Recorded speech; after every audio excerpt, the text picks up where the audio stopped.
And we're live.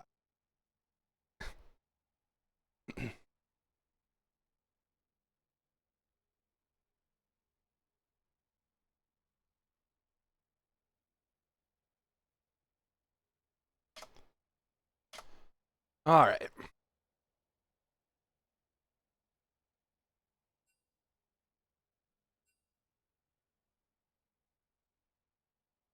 Oh, I could have.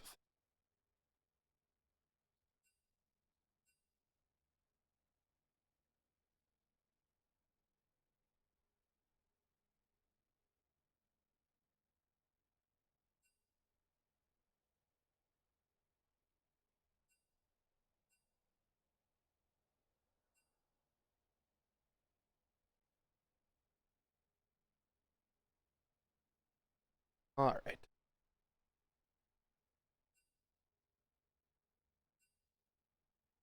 Okay. I had to reset up stream key.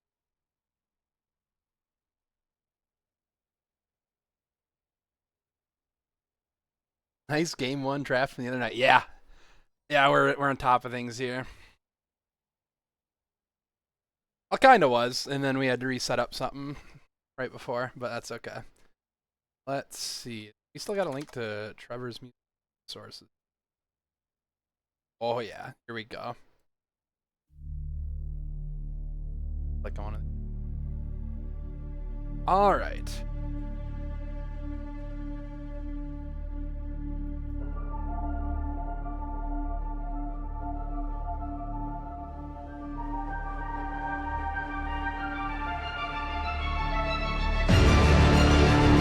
Also, way too loud, I think.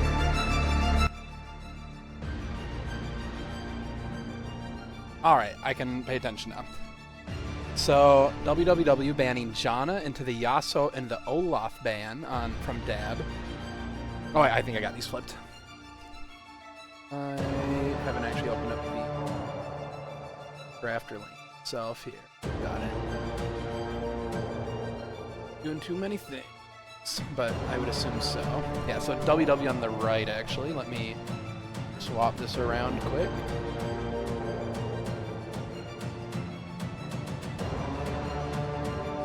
Okay. So now we'll get caught up here. Jana banned by Dav, followed by Yasuo from WWW, Widowweed Gwetchins, Pled, Olaf, and then Silas to round out the last ban for Dab, and Mordekaiser for WWW. And a Malphite B1, I'm assuming that's going to be a flex with the jungle.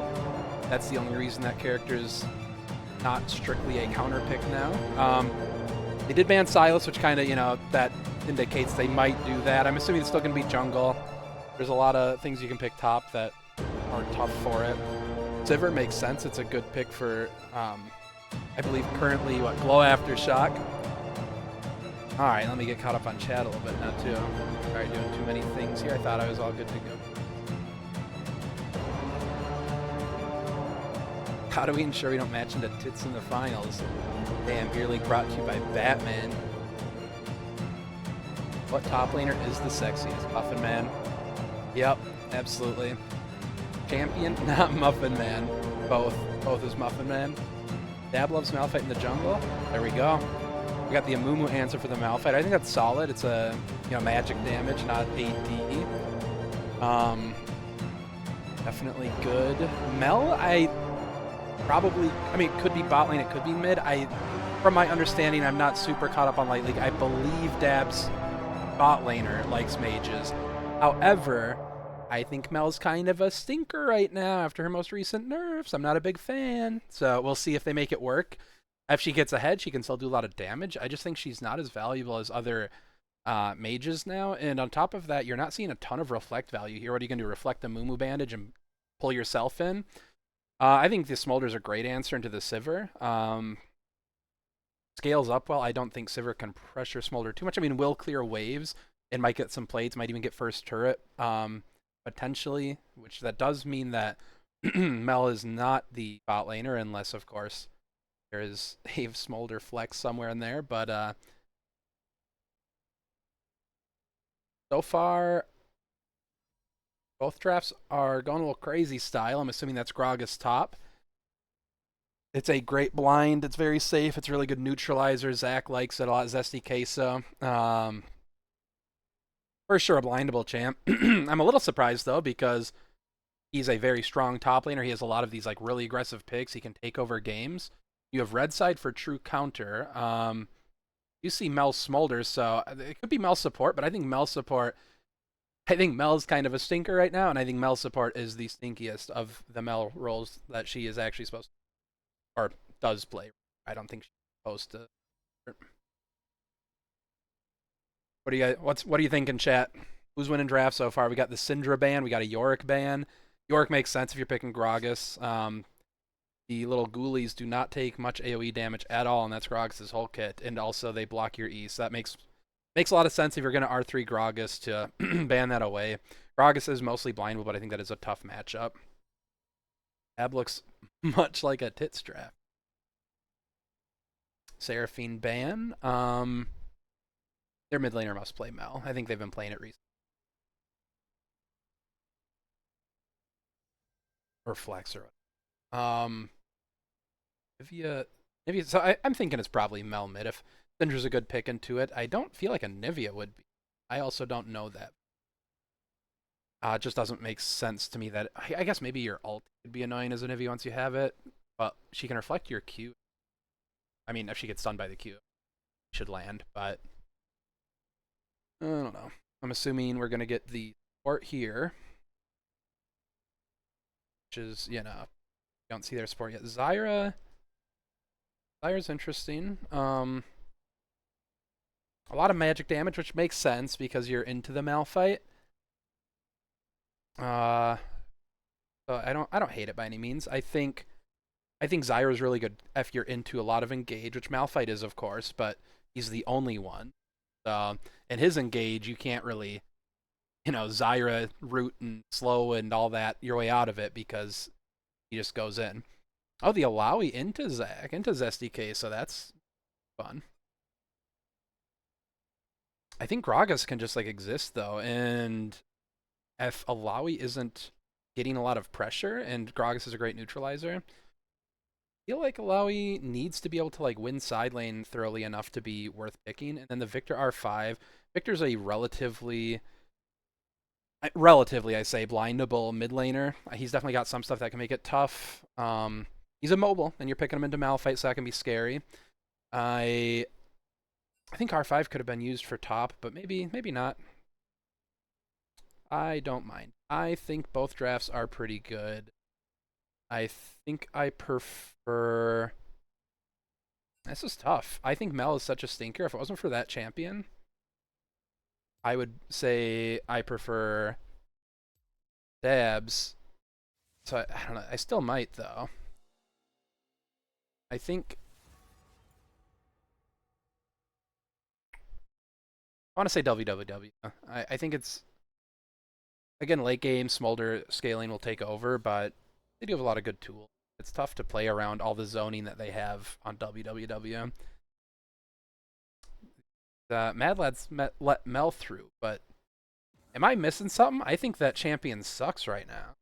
Pretty dang bad. Maybe I'm also just...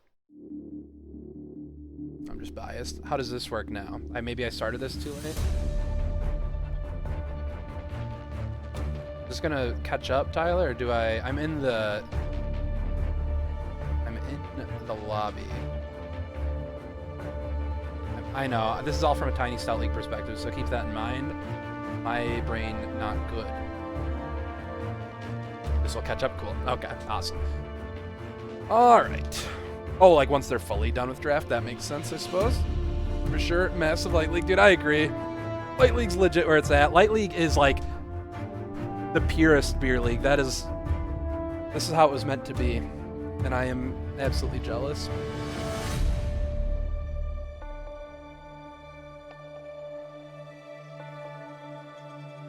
Alright, bear with me once we get into game here. With the new setup, it's super cool, and there's a lot of stuff I can do with the broadcast software, but I have chat open, and I've got the broadcast software taking up half of my other monitor, the OBS on the other half. and I can't have like the scoreboard and all of that up in client myself because it would look wonky for you guys. So I kind of have to like look over at the small OBS preview to get like see if people have summoner spells and ultimate cooldowns. I'm still getting used to that. I've only done it for the one kind of practice one on my own stream. Cake watching, let's go. I thought it was TVD. No. What's up, Ryan? How's it going? They did start the draft in the lobby. They are all the way on pick 4 on. Ooh. Oh, I don't know.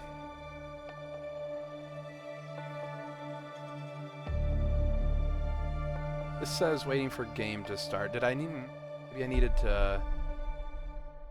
You have a game created? I don't know. I think it's. Let me try fixing this. I don't know if it's gonna freak out because it says I'm in a game, but I also don't know if I set up the. Because I had a best of 3 set up earlier, but then I was setting up other stuff and I ran the practice one. I think it got cleared it. Let's go harm. I don't know. It says end match on the top right, and it says waiting for game to start. So I don't know if I can, but if I hit end match, it doesn't do anything.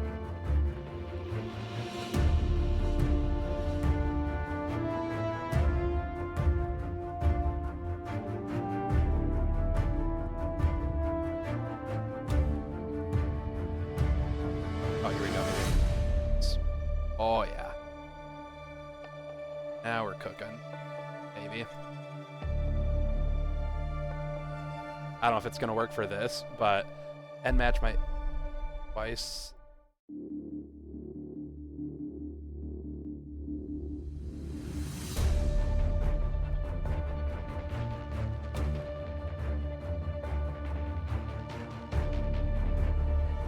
Okay, I think I brute forced my way through.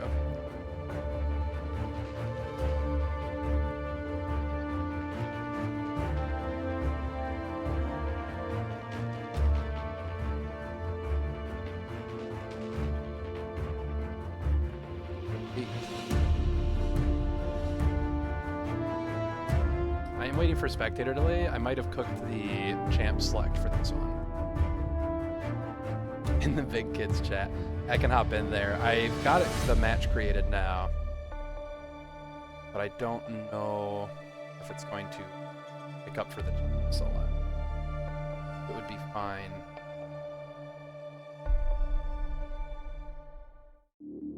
Get into game though. But I'll hop in. You want to double check or whatever? Oh. Oh, baby.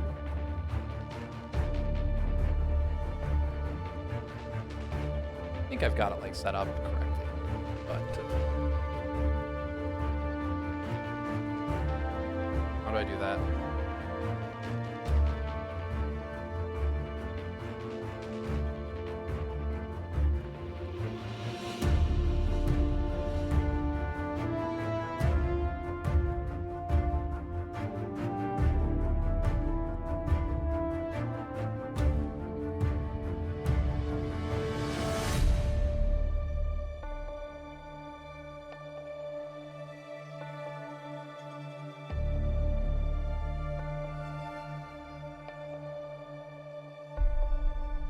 I think, maybe incorrectly, but I think it'll be fine once we actually get into game for that stuff.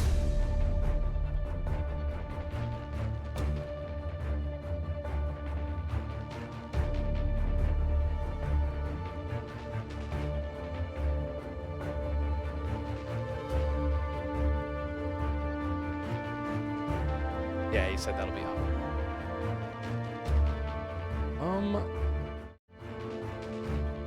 What I did here, but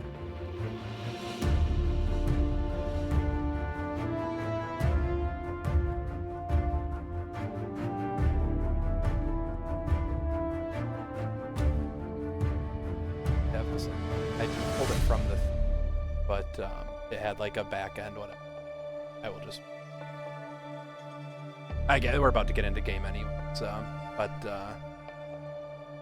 all right, and then. Anything I should do special for when I'm actually getting, or just go into the...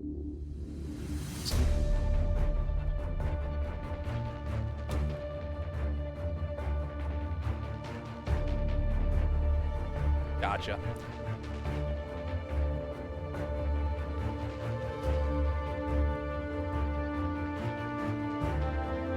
See that, and then I can actually make a poll in here, so we can get people gambling.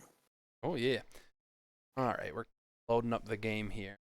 While we wait, what is everyone's favorite quality of muffin? Mine is Muffin Man.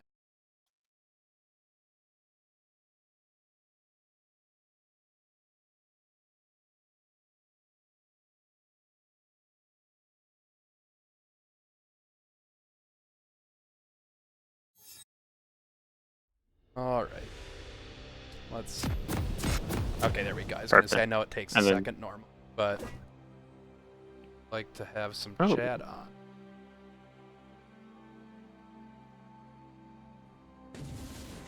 I mean, this looks correct, right? Yeah, I'm just wondering why the lower left bar is so small, or like yours is so large. Yeah, it might be because I'm on But 2K resolution. I don't know. Maybe. And then if you want to do Control Shift Z on in game and then zoom out. Alrighty. And I wanted to check out. This is kind of cool. You can go into here, which you know, but for chat, we can click the little ruins thing and see everyone's full setup. And there should be side info skin on the right too. Right, second one down. Far right, second one down. Oh yeah, I like that too. I was pulling up that one in the one I was streaming earlier. I'm like, here, everybody go. These are all in the in-game shop right now. Spend your RP, give Riot money. But pretty normal ruins, I think. Fire touch on Smolder, which maybe is what people are doing. I don't know. That feels maybe a little different, but also I've played one game, I think, 2 games on this patch. So I have no idea. Makes sense on Zyra for sure.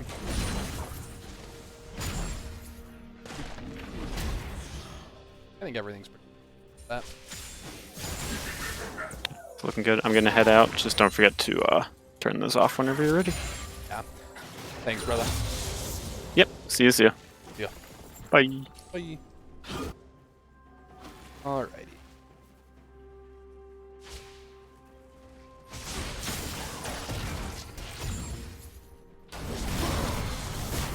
Broadcaster thing here. Turn those ruins off. Alrighty.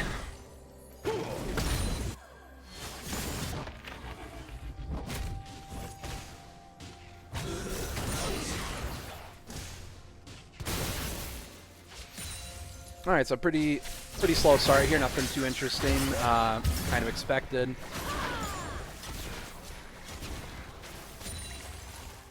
I was gonna go with Muffin Man's dependable nature. He's always there when you need him. Aww. Double Death Fire Touch. New stuff! Yeah, we got Stormator Surge. All this new old stuff that's coming back. Oh, nice bubble from Nami. They're gonna get a good trade onto the Zyra, who does have her potions. Ooh, Alawi winning this out. Really has the exhaust. Tries to get. Oh, nice E flash, first blood. Getting that count. Well, yeah, has counter pick. They picked Gragas on R3, but really get the solo kill. Zyra getting chunked out a little bit, but now Mercenary Wolf's here for the gank. Goes and lands a nice Q onto Nami. Flashes, but there's gonna be another Q charge. Hits it. Glow aftershock going in melee range on the Sivir. Picks it up. The Smolder gets a little bit of damage back. Is trying to get a little bit of a FU autos him, but just needs to let that wave come. You don't want to get too chunked out before it crashes. They're not going to dive or anything, it doesn't look like, but you want to be careful about that. Exhaust in top lane is wild, I do agree. I've ran into it a good number of times on my top lane journey here, relearning that role. Yeah, can chat, everybody in chat say one nice thing about Muffin Man? We already got dependable nature. I think, oh, hold up. Nice flash in. Kind of delays the flash too much. Does get picked up. Hungry Hobbit looking for a pickup here onto Vermilion, but he's just not going to have... Oh, he's looking now, but Mercenary Wolf's there. He doesn't quite know, but... Looks like Hungry Hobbit a little uncertain of what he wanted to do there. I don't think there's ever a kill angle on that Victor, though, with Amumu right there. I think Muffin Man's always just bringing nice positivity. I really appreciate that. Always just kind with his words. As you know, I've seen him defend me in Twitch chats I wasn't in. You know, it's great stuff. Really appreciate him. Nice snare there onto Goat King Beard. Not too much chunk coming out. Nami able to just summon Airy and let's. Yeah. Once help a Grandma across the street. Giga Chad Alawi. Yeah, Giga Chad Alawi did get solo killed with the not so Giga Chad exhaust being used too up there. Muffin Man saved my blind kitten from a tree. That was really nice of Muffin Man, but kind of messed up that you put your blind kitten in a tree. I've seen you do that a few times. I've been meaning to talk to you about that. We've already got over a 1k gold lead and 3 kills on the side of Whittleweeg Wedgens. They are the favorites of the series with a 6-2 record currently into Dad's 4-4. Both very strong teams, good contenders here in the White League. We are going to see that AP Gragas coming out, looks like. Nice Test of Spirit onto Gragas, getting some trades and healing up off of Tentacle Slams onto the Spirit. ECS leads coming out. Not really. It's actually pretty dang even across the board. I haven't been watching, just like the pick. Hell yeah. Exhaust makes me sad. Agreed, my boy. My boy, Big Castro. How are you doing tonight? If Vermilion gets 2 kills this game, I'll drink. Oh, wow! Okay, man, I mean, I don't know. That's a lot of kills. I believe in him, but I think you're going to be safe, dude. Damn, Blue Metal really doesn't want to drink. Right, dude, like... Oh, a nice little trade. Alti actually goes... I'm assuming he wanted to knock him in there, but maybe not. Maybe he's just getting in a trade. I mean, that's not bad. It's... But I'm assuming he meant to knock Alawi in. Nice little trade. Runs back into the minions, so Test of Spirit doesn't connect. Yeah, I'm being a little unrealistic. Yeah, buddy. What's new? No, oh, what the hell? The Ignite coming out. Low on mana, gets the Test of Spirit. Works this time. Alawi's going to chunk him out, get the, make him a vessel. Has to get out of here. I might just go down. Yeah, well played by the Alawi. Does whiff the Q on the combo there, though. Would have one-shot the Alawi. If we sub, are you drinking? Yeah, buddy, water, dude. Stay hydrated. I don't really drink much. Muffin Man! Most dependable Muffin Man is now in the chat. Let's freaking go, dude. My night's made. Balance champ. It is, it is. What's crazy about Alawi, though, is like she rips out your spirit and then literally has to 2v1 you. Oh, yeah. Muffin in the house. Oh, skirmish breaking out in mid lane. Darganovo taking down Vermilion with the ulti.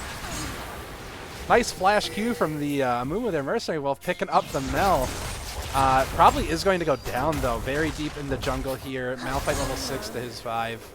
So it is a 2-for-1 for the side of Dab. Signs of Life. 0-3 just moments ago. Now it's 3-4. And the gold lead's actually completely gone. And they have the scaling with the Smolder, so... We got ourselves a game. Muffin into house. Bean in Muffin's house. God, I wish. I hope Scion wins. So true, bestie. How's it going, brother?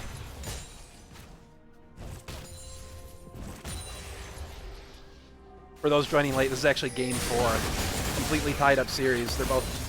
Never mind. Game 1. Oh, gee. Gonna make me blush. Lands another good Test of Spirit. Alawi doing really good at these E's. Gets a nice trade out. I don't think she can finish off there, so it's good to stay in range so you don't become a vessel. Normally, I think I don't play Alawi much, but I think the rule of thumb is generally if you can fight it without the vessel dying, you want to. Or without the, whatever you want to call it, your spirit. Stay in range, but if she's able to kill it, you want to get out of there as quick as you can.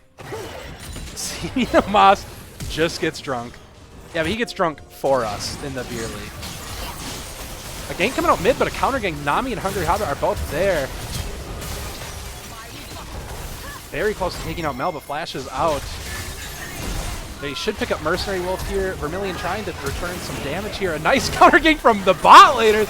You got everybody here. It's all out brawl in the mid lane. Oh, what the hell? If I'm mid and I'm getting ganked by the AD carry in the support at what? 9 minutes? I'm going, all right, phoning this one in. I am def muted. Good luck, team. Have fun. I forgot you cast it. That's messed up. Big Castro. Be a real one.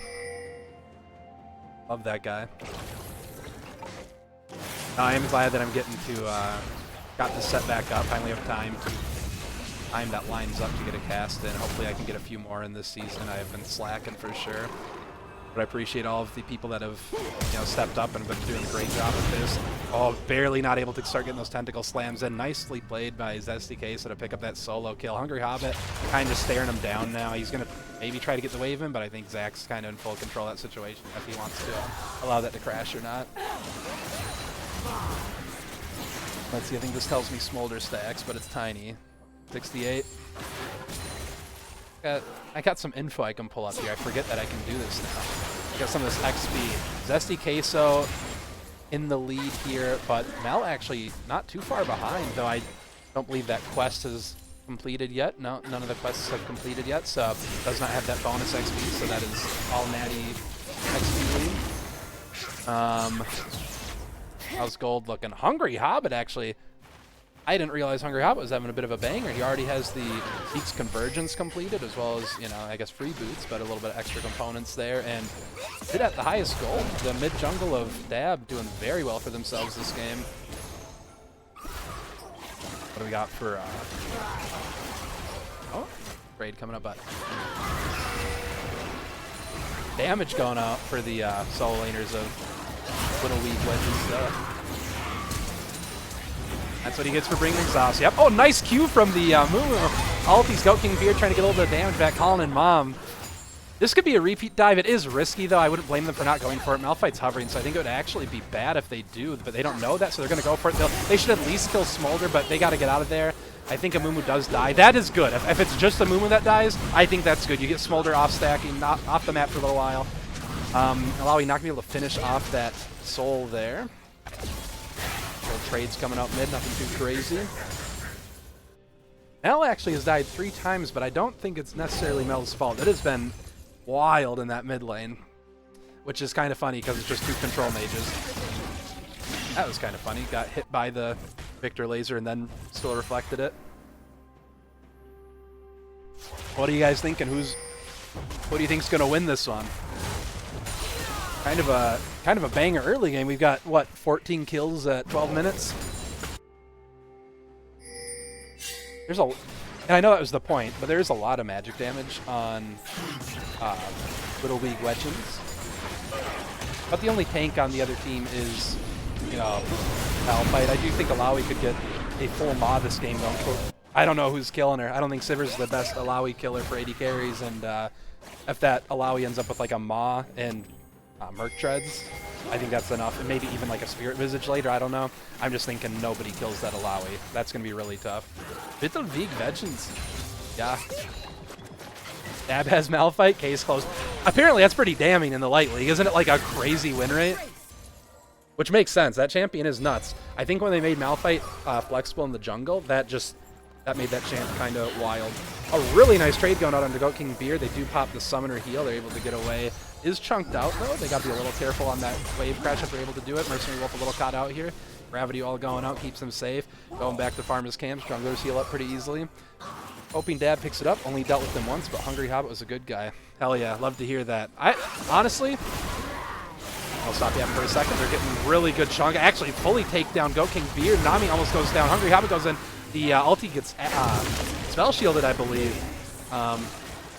They were ulti to walk out. Really well done by the duo from Little League Legends. I think, to finish my thought, the beer league's been really stellar the last, years. So, I mean, it's been awesome the whole time. But you're always gonna get like some random people being a little weird or whatever. But vibes have been immaculate. I think everybody's been super cool. I'm really proud of the community. Possibly solo kill coming in. Mel has to flash out. Almost goes down. He might be able to shove that in. Look for either making her take a bad reset, get a plate or something, or at least drop a wave. She's walking real far back to make sure she doesn't die, so that will mean she'll drop a wave at least. Nice trade from Victor in the mid lane. I just hope Zach loses, so him being my second best top makes sense. True. Is Harm Assist your first? Because then it would really make sense. Nice little trade going out. Zach does ignite. Alawi flashes away. Zesty, I should say. Mercenary Wolf looking to dive here. I think it's good if that Q lands. The barrier comes out, but the Amumu ulti, I think he's just going to go down. Mercenary Wolf trying to walk through the Malphite. Nami coming in, I think they might just have to... No, they are able to disengage that. It is tough to walk into the Zyra. The nice E coming out keeps Amumu safe. Really well done. Nice dive. Yes. Oh, I don't... Yeah, you're just a prophet then. Yeah, they are doing really good dives. Like, I know the Light League is the superior league, so it's not that surprising, but it is nice to see. You see the Essence Reaver completed for Smolder, though, it looks like. That's a big pickup when you can start really stacking quick, I believe, anyway, in my experience. You get the ability haste, infinite mana, though mana's not really a problem for Smolder. I believe his Q refunds a little bit if he gets the last hit with it. Is that my favorite Light League team? Team 6? Nah, that's Whittle Week Legends, bro. 6v my ass. How's it going, my brother? Oh, this has been a banger game so far. Excited for the whole series. Am I... Oh, that must be 7. It's tough. Oh, nice. Mercenary Wolf has been on top of it with these Amumu Qs. Lands another good one. Pretty close to max range. Picks up another kill. They should be able to turn that into a Drake, which will be the second for them. You really do want to start stacking those Drakes when you're into Smolder, because if the game runs too long into Smolder, that champ eventually just makes it really tough to play. I like that. Oh! Hungry Hobbit goes in. I saw 25 health. Barely misses it. Able to flash out so he doesn't go down. Nice attempt. I like the look. Mel getting all in here maybe, or at least a nice trade. Zesty gonna die under his own turret. Mel almost does the same. Vermilion has to get out of there. No Malphite R, so he should be safe, but Nami coming in. He's maybe gonna have to take a bad recall here. I don't know if he's got teleport. Oh, let's see. He does not quite. You saw it.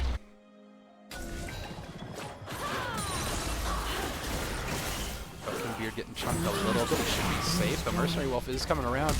The Flash Q, he is on fire right now. I don't think I've seen him miss one. He's going nuts. Well played. Hungry Hobbit getting that top side cleared up. I guess that's important for us to look at here. What are we looking at for Smolder stacks? Can't really tell. All right, we'll look later. Yeah, this this Alawi is building exactly how I was thinking. The Black Cleaver into a Spirit Visage with Merc Treads. I think if they go Ma after the Spirit Visage, this Alawi might just be Thanos. I really don't know, unless Sivir is just super strong, which Sivir is 603, 2 items already with boots. Like, Sivir is well on the way to being accelerated enough to help deal with the Alawi, but you're going to need it because that Alawi's going to go crazy otherwise. Hungry Hobbit getting caught out on the Herald here. They are going to be able to pick him up, not able to finish off that Herald. Whittle Week Legends going to be able to pick up that objective. Surely, though, Frog is taking some damage here. I think he's going to have a tough time. He's going to fight it. I think that's... I was going to say I think that's good to at least get her away, but no. Teams here, though, should be able to pick up Allow. He already used the ultimate. I think Mercenary Wolf might just go down. Yeah, a really nice Q, not able to be dodged. Vermilion has to flash. This is what I'm talking about. You have no AD carry there, and this is only with a little bit of extra MR, and that champion's already, like, 4v1ing.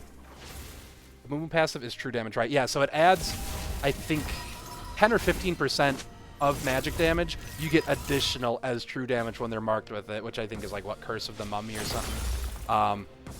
In fact, let me check. I'm sure I can... Sorry, it might just be... So 10% true damage, an additional 10%. So if you're going to do 100 magic damage to a Mumu, you would do 100 and then 10 extra true damage on top of that. So it is really nice in these heavy AP comps, which they wanted to pick into Malphite, so I like it. It's just going to be really tough. Alawi was an excellent pick from them. I think, yeah, Zyra tries to flash the Malphite ult, but not quite able to. It was close range. That's a tough react. So well played from Hungry Hobbit to place it there, and kind of where Zyra would also want to flash. Curse of the Sad Mummy. Curse of the Sad Bullet Time. Could have picked MF with it. Early Oblivion Orb on Zyra already. Looks decent. Yeah, absolutely. That's a good pickup. Curse of the... Oh, it is a banger song. I think you were talking about that on your cast, right? Like, one of the recent ones that whenever you play a Moomin, turn that on. That, honestly, that is one of the... I like League of Legends, one of those things where people are like, yeah, Riot's a music company that disguise themselves as a video game company. Really nice cast. Nami tries to flash away. Not going to be able to. Does get taken down. Nice attempt with the flash, but displaced enough for Vermilion to help finish that off. Yeah, what do we got going on here? We got a kind of aggressive Amumu build, but then starting to get maybe, I believe that's going to be Abyssal Mask, which I hope it is, because that would be a very good purchase. That's what it should be, and I think it will be. So, good job by Amumu if that's an Abyssal Mask. I think that is very, very good itemization here. They're going to look for the Alawi, but the flash ulti, this is risky. You have the physical damage here, but yeah, this Alawi is just huge. They're going to have a really tough time dealing with her. Should be able to finish her off here, but does get a huge shutdown on the Sivir, only making their problem worse. They need to shut this Alawi down, not give her 1,000 gold. You know, this is going to get harder and harder for them. Well played by Armistice there, picking up another outnumbered kill, which is exactly what Alawi wants. Alawi wants people to gank her. I'm on R2R. I will now be hate watching Little Weak Legends. Where did AD Carry go? AD Carry went Sky. RIP my AD Carry that got hit by a bazooka. Let's pick up the turret. Not first turret of the game by any means. Still good to get that gold in your pocket. We do have the next Drake coming up. I think if Alawi's there, you can fight this. The only problem is Alawi's just spawning, does not have quest TP, and I think you need to be there ahead of time because Alawi is your strongest character, and she wants to be able to walk into her. It's tough for Alawi to walk into the other team. Mercenary Wolf looking. They might be able to stall long enough for Alawi to get there. Smolder's not moving yet, but no one's pressuring this. They do have vision on the Alawi. They're trying to crunk out Alawi a little bit, but it's going to be really tough. She is very strong. Looks like maybe a Spear of Shojin coming out next, which isn't bad either. I do think a Ma would go absolutely nuts this game, but Spear's good if that's what that's turning into. Makes it so you can get a lot of slams in, which will give you more healing, essentially, because you get healed when your Tentacles hit champion. AD Carry should build tanks so she doesn't get one-shot by the full damage Alawi. Correct. Oh, what's up, Zor? How's it going? The cutie has arrived. How's it going, brother? A lot of posturing on this Drake. Either team seeming to want to start it. I think Little Weak Legends should shove out mid, and they should shove out bot quick. Or just a team needs to try to force something, but you do have Gragas on the flank here, but really tough for Gragas to get in here. This is tough, but yeah, they're doing the right thing now, I think. They're hitting that mid wave. I don't know if they're just giving this up. They don't vision up the pit, but they obviously know they're on it. Sivir is moving back over. You have a Mumu on the blast cone. Also has his Q to get in if he needs to, forcing them away. Gotta be careful about. Oh, goes in, gets a nice Q onto the Smolder there. Smolder gets out. Nice. Oh my god. Nice Malphite out. Really good turnaround from Dab. Malphite buys so much time, does a ton of damage. I mean, this is a close fight, but it's going the way of Dab. They're gonna be able to pick up this Drake, surely, and that's not the best sign when you want to make sure you're stacking against the Smolder, but getting that wave in mid, making the best out of a bad situation. Really well played by Death and Bloom. Another big shutdown going over from the Zyre going down, and the Alawi gets that one too. So Alawi, oh, it's Sterax, not a Shojin. I think that's good, but I think this game is one of those rare games where Maw of Malmortius is actually just a busted item, and now you are not able to buy it because you already have a lifeline item. So I think that should have been Maw if you're going a lifeline item, but that's okay. I think Sterax is plenty good. It does give some tenacity, which is going to be important in this game. I think that's fine, but I think I would have went Ma, and then you could even go, I think Ma into, what is it, Unending Hunger? Because there's Unending Despair, whatever, but is it literally just Unending Hunger is the Omnivamp Tenacity item? I think that build would have went nuts. So unlucky for them that Alawi lived there? Yeah, this Alawi is a bit of a problem.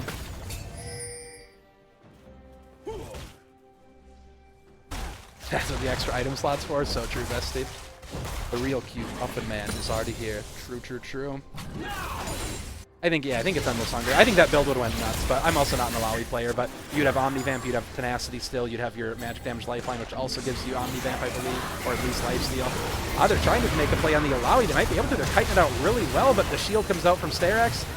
Ignite's already used up. They do have a heal cut from the Oblivion Orb still if they need to. They're getting counter-engaged on Hungry Hobbit's there. Already used up his ulti. The teleport's coming out from the Mel, I believe. Victor looking mid, and Amumu's being called down, I believe, to look for that smolder. If they're able to pick him up, whiffs the E by a little bit, does get the slow from the Q. They should be able to pick this up. A nice Q from the Amumu. Stuns him up, blows him up. There we go, nice catch on him, but now they're still playing this top lane. They should have been backing up. If you got your jungler walking away, you can't be playing so far up here now in a 4v3. So a little bit of a misplay when they call their jungler down and still play like they got numbers on the top side, but a good punish from Dab. Amumu looking now. They still could think they can take this fight. The Alawi ulti's down. She's low, so I could see it, but she's going to start getting heals on slams. Nice gravity while she's stunned. They might be able to pick her up, but the Mercenary ult goes down. Pichiku barely lives. Huge Storm of the Arcade, whatever that's called now, going in. Nami gets taken down. Vermilion going absolutely nuts here. Dargan, oh, running for his life. Go for the little cornflake, dude. Gives movement speed. Come on, Ben. Cornflake diff. Sped up. He's not going to be able to pick it up, surely. I'd be a little careful. Does Mel have ulti? Don't believe so. He's going to get out of there. They both live. Yeah, Victor from Arcane. Champ goes crazy. Fighting Mel from Arcane. Wow. Teams are going a little crazy style. I do not like the, sorry, Zach. I do not like the Storm Surge when you're 4 AP comp.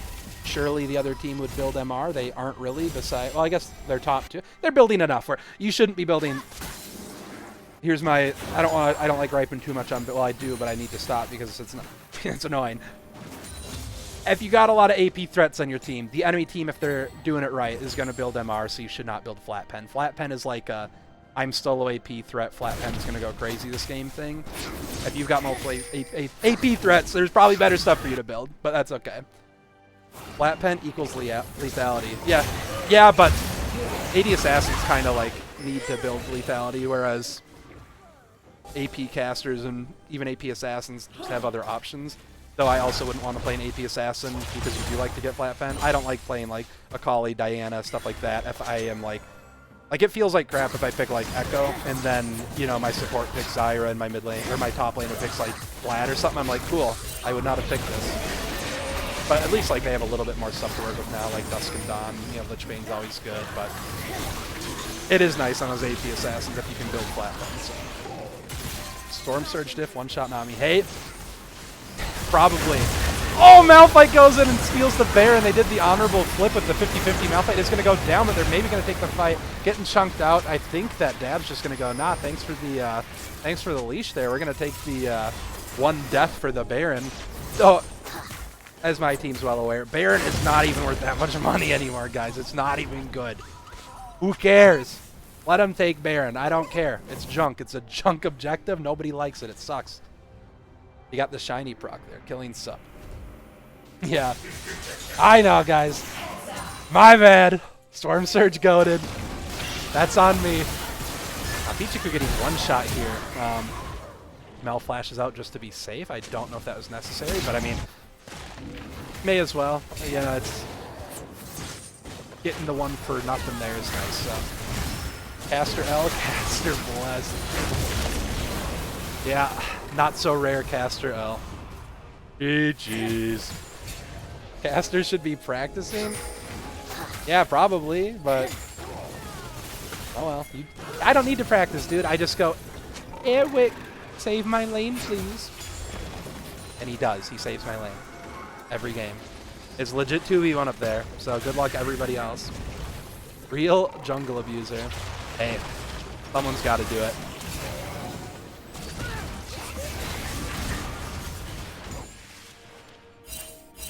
Posturing around this Drake. Dab's going to go ahead and start it. If they get this one, it's looking pretty tough for our Whittle League Wedgeons. Smolder team starting to stack Drakes is normally kind of a bad sign. Mercenary Wolf going in is not able to steal it. Hungry Hobbit then on top of these smites. They are able to pick up Mel on that side. Zesty going down though. There's no Malphite ulti, so they're feeling a little safe to do some autos here. I think that they could maybe look for this, but it is a little sketchy. They are down, you know, their top jungle. I think they should go hit this mid turret, but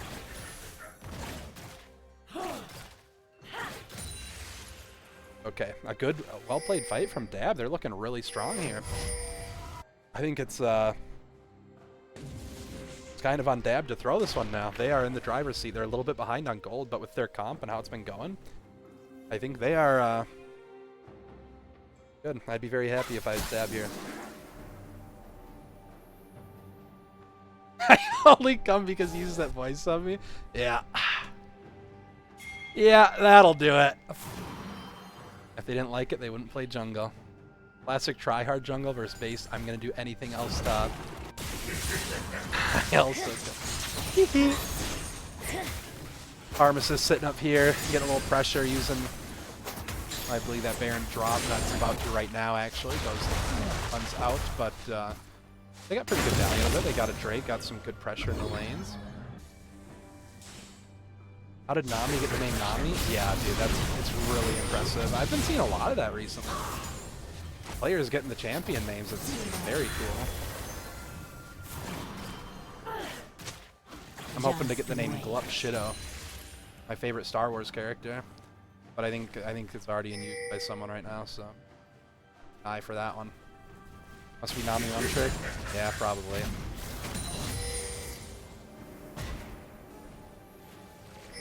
Must have got that Nami right when she yeah. Sure as the tides, buddy. Or shore as the tides. That's probably what she says. Someone says that. It is. Sometimes I wish I could just lay in bed with Wee-hee all day and watch the Star Wars marathon. Me too, dude. That'd be nice. Anybody thinks the name Raihi will be available anytime soon? I can make that happen for you. No, I couldn't. I'm tied to this name, unfortunately. What if we all, dude, wouldn't it be so funny if everybody named their name account Raihi on IQ? Wouldn't that be so funny? Like, or we could all do Eric29. Dude, that'd be so cool. Guys, quit. Let's talk about the game, guys. Quit yapping about little cute, fun, sexy Star Wars marathon in bed. Sorry. Yeah, this is why they don't have me cast all the time. Let's do Eric29. That'd be so cool, man. Identity theft isn't a joke, Weehee. Shit. I thought it was. I think we could convince our support.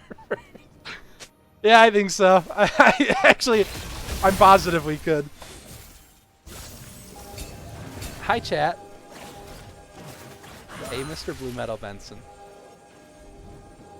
How come he doesn't get yelled at to go practice? He probably already actually is.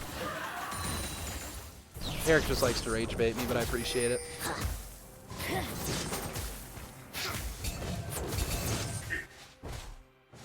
Blue Metal, why are you not? That's a good question. Why isn't Blue Metal playing in this?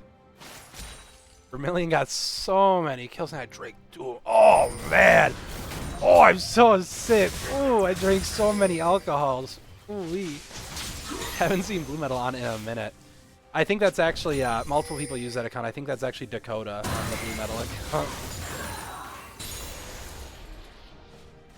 I don't think I've talked about the game in 5 minutes. Let me fix that.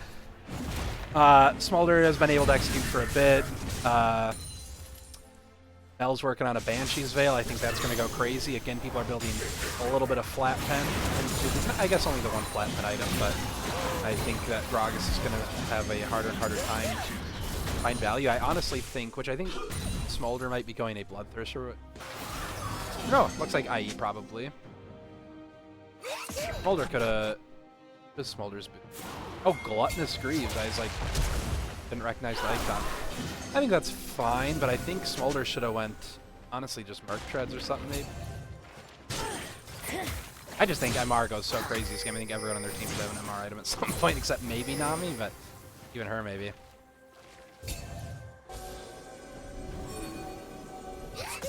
Oh no, 3 whole alcohols. Alright. Drake fight happening. Again, that every Drake's going to be important, but really want to be able to start stacking these, so Little Weak Legends are going to have to find a way to get this, whether it's a steal or they need to find value somewhere, whether it's a one fight. It's getting harder and harder to play with the Smolder getting more and more stacks. He does have the execute, and he doesn't get that much crazier after the executes these days, but it still helps to get stronger and stronger. Mercenary Wolf getting the Test of Spirit. Soul gets ripped out, runs away to be Vessel because he doesn't want to take too much damage. This is a good time for Dab to start as a Q. Drake not really taking too much damage yet. Nami bubble goes onto Mumu. They're going to be able to pick him up surely with the L root into the Q. Has ulti to finish off the Amumu. Now it's a guaranteed Drake for them. WWE would have to take the fight. Really, but would have to outplay like crazy to make it work. They get close, but Armistice doing a really nice play. Fight reaction, 65 milliseconds by the Hungry Hobbit. Not bad. Yeah, Dab is fully in the driver's seat. They might be able to just turn this into a Baron right away, go after Shock running away. Alright, let's do it. My brother took my place. May have heard of him, Benson. He's alright. Yeah, he's alright. Bjergsen got the GOAT. I miss Bjergsen. Billy. Oh, that's my cousin. If Vermilion gets one more kill, I take a shot. Actually, might be safe at this point in the game. We'll get the Elder. Well, we'll see in maybe 10 minutes. Find out at 50 minutes in game time. Right. Little League MVP. Hungry Hobbit. You got that backwards. Oh, sorry, not Whittle League Legends MVP. Just the Whittle League guy. Apparently Malphite's just busted in this light league, bro. Probably in Stout League too. People just aren't playing it as much. 2-1 game 1. Yep. I think it was, we'll count game 1 as SDK's solo queue game from earlier, so, Zach. Gus the GOAT actually won game 1. That's my bad, that's on me.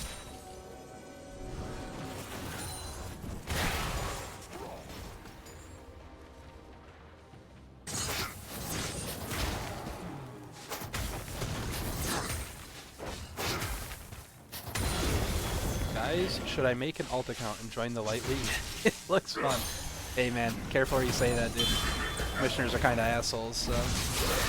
I think it's chill, dude. I think you should do that, but like, just careful, dude. I don't want to see you get in trouble. So. Real winners, the friends we made along the way. So true. I will if you do. I mean, you're only flat. You can probably play in there. They're looking for a play on Pillawi, but again, that is a tough character to make a play on. They should be able to. It's a straight up 5v1. If they aren't able to, then it's truly doomed. Nice shutdown going on the Zyra. I like that play, though they are giving up a lot for it. It is a big shutdown, 1k onto the Zyra, who is support, but it is a champion that uses the gold well, so. Free Moonsang for real, dude. Commissioners are snakes. Moonsang can... Yeah, Moonsang just played like last year. Right? Moonsang can play, right? Surely. Hopefully that's just... Commissioners are snakes, yes. In some other words, but I don't want to... Yeah, I'm not comfortable saying those ones. No. They're pretty bad. If my Smurf is a little Castro, will they think it's me? No, they'll think it's your little brother. Probably need to climb a bit to be able to join Light League. You do for sure, Eric. I think you'd be on the kind of low end. I think you'd be fine. Vermilion doesn't want me to drink because he cares about me. That's true. Fire should have got MR reduction item. I forget. The Bloodletter's Curse, I believe. Yeah, Bloodletters. Yeah, that would have been a really good purchase. Bloodletter's Zyra and the Abyssal Mask was very good second item from Amunu, so I do like that. I think the Magic Pen boots are fine, but again, you have 4 magic damage characters, so like Flat Pen's just not going to do much. I don't know. Victor could also do Bloodletters decently, because it does apply on the Gandries, or no, or is it only your? But I think it applies on item burns. Maybe not, though. Actually only build it on characters where it wouldn't matter. Jungle PC issues, 1 sec.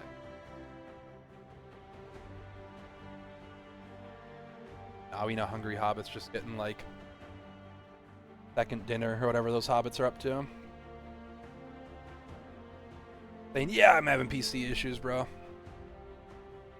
Give me 20 minutes. I'm logging in. Yeah, get in there, dude. How about that weather, man? Yeah, how about it, dude? Grow up. I will be Malphite. I will log in as Malphite. I'm logging in right now as Malphite, guys. 1 sec. Trixie Hobbits is... Absolutely. My dog currently going crazy style. Too soon. Raining.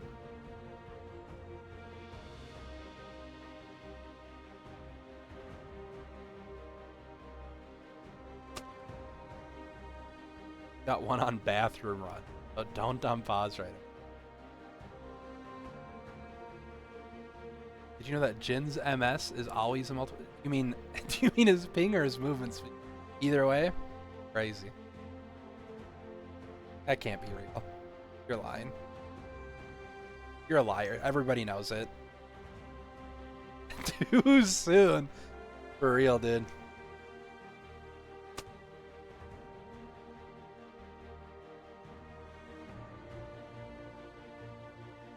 Typing Jimmy Neutron into the shop brings up Sheen.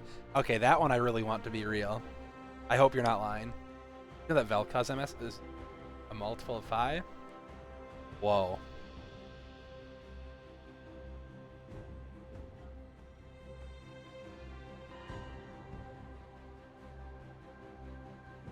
Oh, Malphite is a rock? Oh my god, that's my favorite Beer League team. What game's going? What do we got going on here? Smolder's at like 1 million stacks, 100 million billion beers. It's real? You confirmed it? That's sick as hell. That might be the coolest thing I've ever heard. Hi, Jimmy's mom. You know, Team Rock is the greatest beer league. Is the greatest beer league to never win a championship yet. I was there, man. I think I won a series with Rock. I like to think I did. If I didn't, I'm making stuff up in my head. I've got weird scenarios I'm creating. So that could be fun. In his original lore, Xin Zhao was stated to have fought one additional fighter every day he's in the He was in there for 299 days, having never been defeated, killed, roughly 50,000 other competitors. I did. Let's go, dude. Rock fighting. That was a banger series. It's like, I'm pretty sure. Did you know? Yep. Sure did. Sure did, buddy. Yeah, that was me. Hungry Hot looking here. Does have ulti or no? No, he used it, looks like. Mercenary Wolf's getting low though. He's taken real low. The Smolder has execute up. He should get a nice ultimate, but no one's gonna be able to follow that up. This should be sold for the side of Death and Boom, and yeah, it is. They have not fumbled their lead here since they kind of were in control of the game. They've been playing very good, very well, some might say. Just built AP. I hope Zoe wins XD. I'm a Zoe main. She's just so fun. People get trolled by the bubble, and her voice lines are so cute. Like when she sings about chocolate cake wall and this team fight's happening, she's super random. It's also smarter than she looks, just like me. XD. Guardian Angel goes down, just gets killed after the revive. Kind of expected. I think these fights are kind of going to be stomps from here on out. The old times. In the old times, the key darkness from Nocturnal was a giant minion above the whole map. No, dude, not minion. Oh, banana. Alright. So cool, I love those guys. Badass. Oh no, you're too pretty to die. That's true.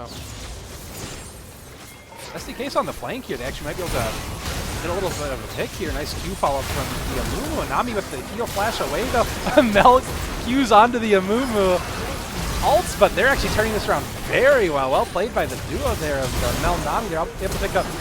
Oh, they do both go down, but that was really well played to pick up a couple kills in return of what should have just been a freebie killer too. So, wow, well played. I think a little bit of a fumble by not finishing off the Nami when they could have, but I get it, because she looked pretty much dead to rights. Mel is Spider-Man for real. And Nami's Uncle Ben. Can we get a gold grab? No, dude, no way. Oh. Womp. Look at that.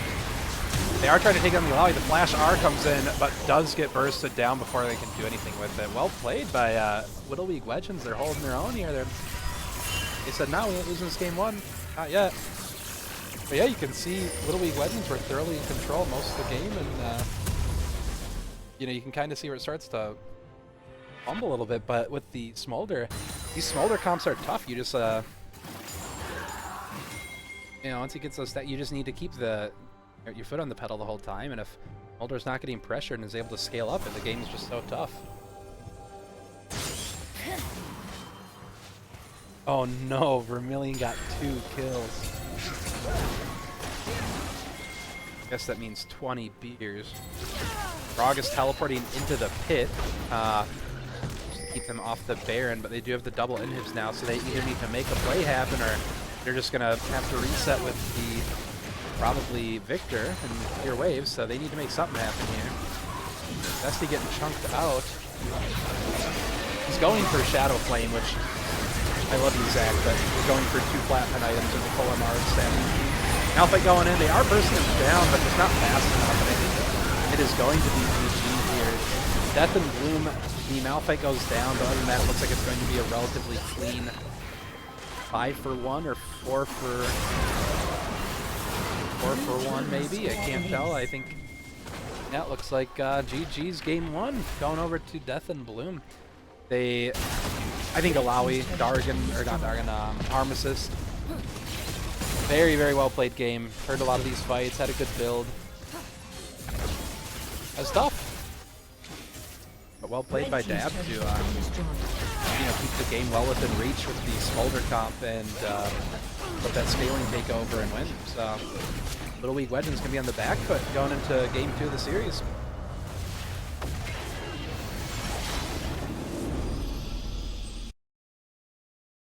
What game is this? League of Legends.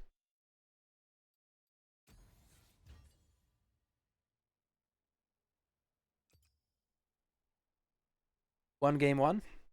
Yep. Fab. Any beer leaguers in Florida? Get weird. So are you actually like going back to Florida again already? Weren't you just there? BBC. Just to Florida. Oh, nice. You're going on a family vacation now? 1v1 me, little bro. Hey, I'm just checking in, dude. Oh, Eric. Okay, we're good. All right, let's do after draft, and I have to swap this quick. I have this set up too. Assuming I could do this in a way where it could swap the.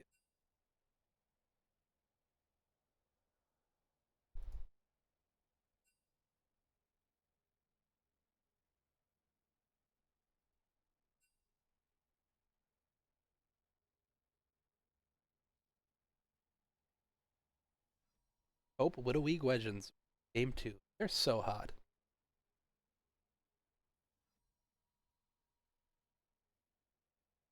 How come everybody is so scared of Team BBC? Is it because they're so big, strong, and handsome, and high IQ and high testosterone in Sigma? Yeah, man, that's probably it. We got Jana banned again. Looks the same from last game for Dab. Olaf, that was the second ban, I believe, from Little League Legends last game, but it was banned. Fled, I believe, was also banned. So it's looking pretty similar so far. I hope Little League Legends game 2. They're not hot. I heard Vermilion is a Hollister. They're getting a Fury ban coming out.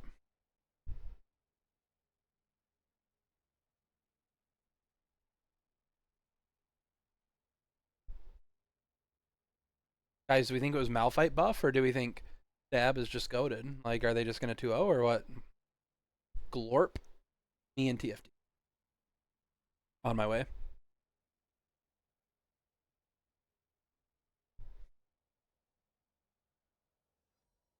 Oh, this is League of Legends. Okay. Yeah. Yeah, okay. Right.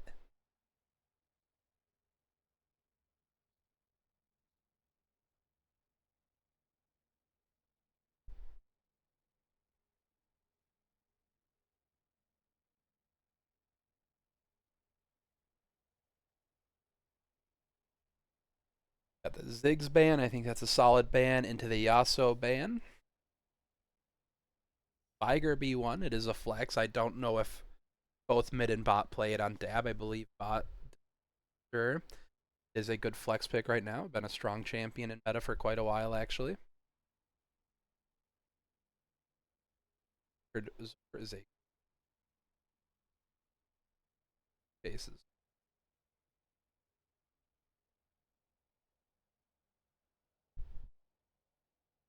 Xerath, a good champion right now. From my understanding, doing quite well with the new patch. I believe the Arcane Comet is very buffed for Xerath. I don't think the cooldown resets on damage abilities on enemy champions, but it is just strictly buffed later because the damage can go up to double at 750 range plus, and Xerath's pretty able to do that. So you're able to get some pretty hard hitting comets. Xerath sucks. I never play it. True. I love this emoji, and I never will. You'll never see me on it. Think you know me? You don't. Who do you think wins this game, Viger or Xerath and Munda? Yo, welcome, Vigilante Crab. Xerath is a go-to champion. I love Xerath. I think he's a little tough to play traditionally in comp games because, and honestly, just in general for mid lane the last few years, just because you kind of need to be able to side lane to like play out the mid and late game properly. It feels like, and these artillery mages really struggle to be in the side lane, and sometimes they're just strong enough. Like Xerath's numbers have been buffed up a good amount throughout the years, and when you can play him, it feels so fun. And I love the champion; he's such a good time, but can sometimes feel a little tough to play out the mid and late game. You have to be pretty smart about it. But I love the champion; he's one of my favorites. Actually, you're wrong. McCrab, you're all wrong. They should all play Mundo and sit in Baron Pit. Oh yeah, dude. Start throwing cleavers. Cleaver dodgeball. Warwick Seraphine on Bluetooth 3. Wonder if it's gonna be Viger Seraphine bot. Now if you go max CDR for your ult, he feels so good in comp. I think I think he's like, I don't want to say he's not good in comp. I just think it's tough if you're being pressured properly in the side lane. He cannot really respond other than trying to clear out waves quick and he is not a side laner in the slightest. If he's outside of his where his turret's defending him in side lane, he's basically 3 kills to any actual good side laner. But I do love the champion, and I think he's really good to play around in comp. I definitely think he's worth picking, especially right now. I think he's really strong, but he certainly has his weaknesses. That's why I don't think we see him really in pro play, because they're very good at abuse. So hopefully we see him more. I haven't been watching much pro play. Maybe he has been getting played. That'd be ew, whale breath. If you're a boy, you know. You guys got all the quotes. All right, we got Jax ban and TF ban. That's a smart read, kind of. Are they doing Xerath Caitlyn bot? Because I was assuming mid lane Xerath. They play it support. Because like I get if you see Jax banned, you're like, well, why would they maybe ban Jax? You know, they like to play TF. Jax dodges gold card. It's very annoying for TF. So I get the logic. So maybe Xerath is support, but I was under the assumption. But Xerath Caitlyn would be a, you know, it's a very good poke lane, or, you know, a lot of pressure. So it's certainly a good duo. They could put it down there. I just wasn't sure if Pichiku, Ghana, and Yone bans.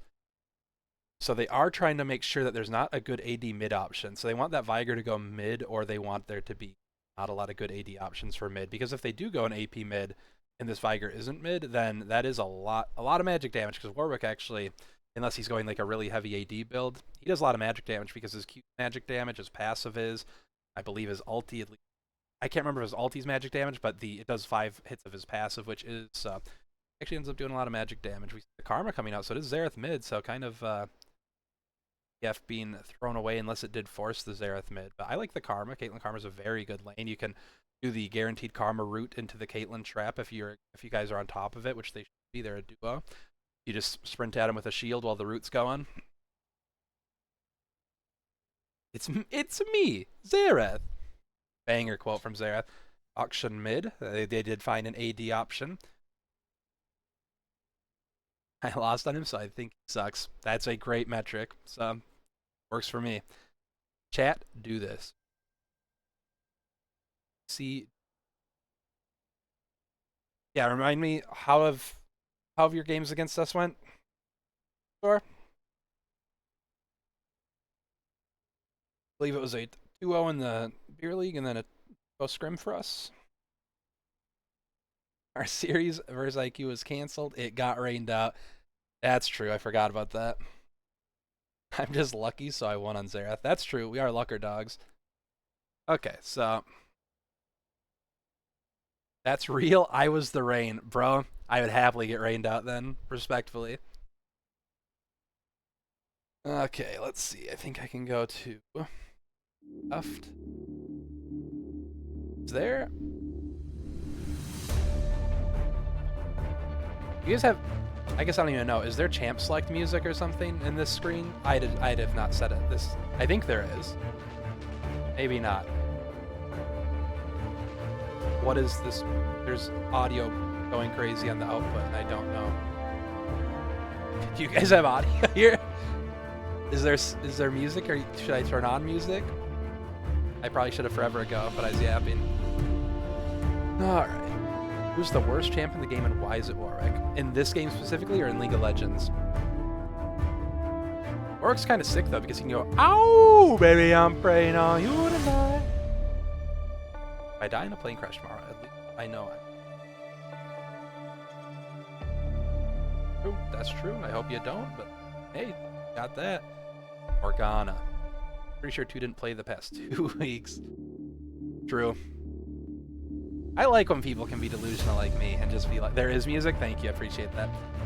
Both? Not sure why we weren't on the sketch. Yeah, I don't know what happened there, man. That's crazy. Must have just been skipped. Also, I second Morgana. Champion's only good when it's good. I don't know, maybe we're gonna trigger slam right here, but mid lane's a little bit different. I think Morgana support is like, you just have to pick it as a reaction. I don't like when people just like find Morgana support. Stick with it. I hate flying. Thank God you're not a bird, dude. That sucks. Hey, it works. Yeah, it's working this time around. I think I was, just needed to set up the match. I was doing too much ahead of time, and I spaced it. We talked about it. But now I'll have a little checklist. I'll make an actual one, but at least have a mental checklist on what to go through when I'm setting these up for future tests. I am a bird. Rahi, I'm attacking you with an 10-10 flying death touch first strike and a struggle hex effect. How do you respond? Oh, trample? I'm going to do...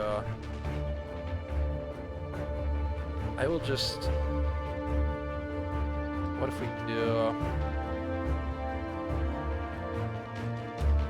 Well, what kind of deck am I using? I was thinking just overload Cyclonic Rift. Into Fury's Protection. He's cruel, you're already dead. Hell yes, dude. My boy Castro, we gotta get you. I've been doing monthly Magic days at my house, if that's something you're interested in. I know I mentioned it before, but that'd be a lot of fun. Boom. Morgana, super stinkiness counter, I agree. Bolt to face. I will end your turn. No! Please, please, please. Mono white? What if I had a card that says you may end your turn? Oh, shit. I like some of these fake Magic cards, or like the goofy ones that they make. Like one is like Brag or whatever. It's like a 1-drop. Search your deck for a card, reveal it, shuffle, put it back in your deck and shuffle. Like it just basically show off a card you have in your deck for 1 mana. Man, I wish I could end my turn here. Man, it sucks. I wish I could do that, dude. What do you guys think win with the drafts? I really like the Middle League Legend draft. I think the Dab draft somewhat lives or dies on the auction. Able to be valuable. Everyone else is AP, but that does open him up to be able to be very useful. But he needs to be doing well. They need that auction to perform, which Dargon had a very good last game, so I don't doubt it'll happen. But they definitely need the auction to perform. Or sometimes comps just don't matter. But again, it's another team with a very, very heavy Magic comp. So. Me, the spectator. Hell yes, dude. Go invincible. Actually, though, with form, that's why they need the auction to perform, because Bill's. I guess if they have like maybe Blade the Rune being Warwick, but I just don't see where Warwick's able to like sit on Mundo and straight up brawl him for that long. Caster, what is the best 3-color combo in Magic? I'm not gonna say from an objective standpoint. This is completely subjective. I think for me, Oh man, what do I think's the most fun?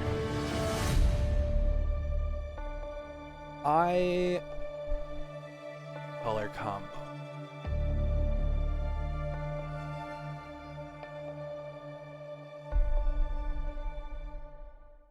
I think you could do a lot of fun stuff with like a white, black, green deck. That could be cool. I normally do like mono or dual colored decks. I definitely have some tri-color decks. Like I have a Mardu deck. I actually just got a decent amount of decks, but I just like making make things big, swing out with many big thing. It's just fun. The Oonga Boonga lizard brain I got loves that shit. Jeskai, Liberty Prime. I only accept Naya though. Hey, there you go. That's what's awesome. Everybody's got their favorite.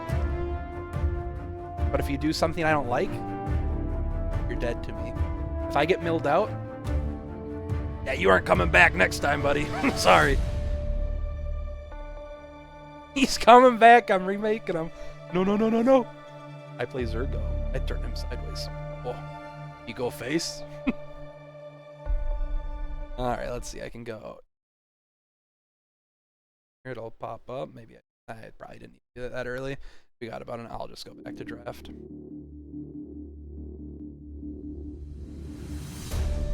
No, I won't because I kind of broke. It's coming up here in a second. Democracy is not negotiable. Based. No mill here, only Armageddon. I respect that a hell of a lot more. I have a friend, love him to death, but he loves milling. But I did make him a milling deck, even though I hate that shit. But I said, here you go, man. You'll probably like this. Armageddon to Fury's Protection. I'll just make Wall's deck, then neither of us can play. Ah. One of those, huh? I made, my one friend is always very bad about deciding who he's going to attack. It's basically feels random. He has no killer instinct. He doesn't read board state. It's purely just like who has the most life. I made him a deck with it's the Ramacon or whatever. It's the one where you have to it's a wall or whatever, and you have to pick left or right when you put it down, and people can only attack to that direction. I said, all right, buddy, now you have to make a choice, and then everybody's got to just do that. You have a pre-2019 deck that hasn't been updated. Should I bring it? It's completely unoptimized. Hell yeah, dude. That's up to you, but hell yeah. We're roughly like bracket 3. Well, not roughly. That's what I tried to make the group because it was getting a little wonky with freestyle in it. Welcome to Summoner's Not too Rift. bad, but I had a prediction, or whatever. I had a feeling it was going to become an issue, and I just tried to jump on it and Minions have spawned. just get people to do bracket 3, and then I tried to make some proxies and help move that along. I'm gonna look at ruins quick. Looks pretty standard. Something I like to do on Mordekaiser, though I don't know. I haven't played this matchup much recently, but it's kind of fun to take the secondary as approach velocity, and you could do either biscuits or, if you wanted, you could go buyback or whatever it's called, and then you just rush Rylai's. It does feel nice, though. You might need bone plating. Revitalize is nice in areas for sure. Brilliant. Got Celerity Water Walking Warwick secondaries. I don't know Warwick very well. That might be normal. I know a lot of junglers always take Cosmic and free boots, just because free boots are always value. Lets them spend on their other items, and then Cosmic helps with night charges. Night cooldown. Other than that, all this feels relatively normal. Akshan going for a trade here. Does get decent damage, but nothing too crazy. You have a Gathering Storm on the Caitlyn, that's normal, but it is something to know. Gathering Storm on the Seraphine support, which, I don't hate, but I think on support, your job is so important in making the lane good for your AD carry, right? But I think you kind of want to do like early game ruin support to help out your AD carry, so I think Scorch is nice. It does fall off, obviously, and maybe just not so much on Seraphine, I don't know, because be nice. Nice trade going out here on the level 2 to level 1 Seraphine. Seraphine must have missed XP at some point. Maybe it is just worth it for those even bigger heals, shields, all that on Seraphine later, but I do know on support I always liked to try to make my AD carry up the best lane they could, because that's just more valuable than scaling. Nice gank coming out from the Hungry Hobbit there. Does force out the Darius Flash. They're still going. The Ignite coming out from the or sorry, the Mordekaiser, but not anything else coming up. Mercenary Wolf gets tagged by the Auction who's roaming up, but no deaths happening. And I'm gonna get rid of these ruins here. Sorry about that. We're on there too long. Hungry Hobbit maybe a little overzealous. He's not able to pick up the Mundo. Takes a turret shot. He's gonna go down. First blood to the Darius into double buffs, or at least what's going on here? What did the junglers start? I'm confused. Did Warwick do enemy topside, I guess? That must have been what's going on. I'm too busy yapping about magic, which I'm about to do right now again. Alright, let's see. There's a card. Yeah, Primacon. Yep. Very fun. You can dupe it and do it both ways so no one can attack. That's silly. Alright, I'm also having a little bit of sinus issues today, so I'm sound a little congested. Sorry about that.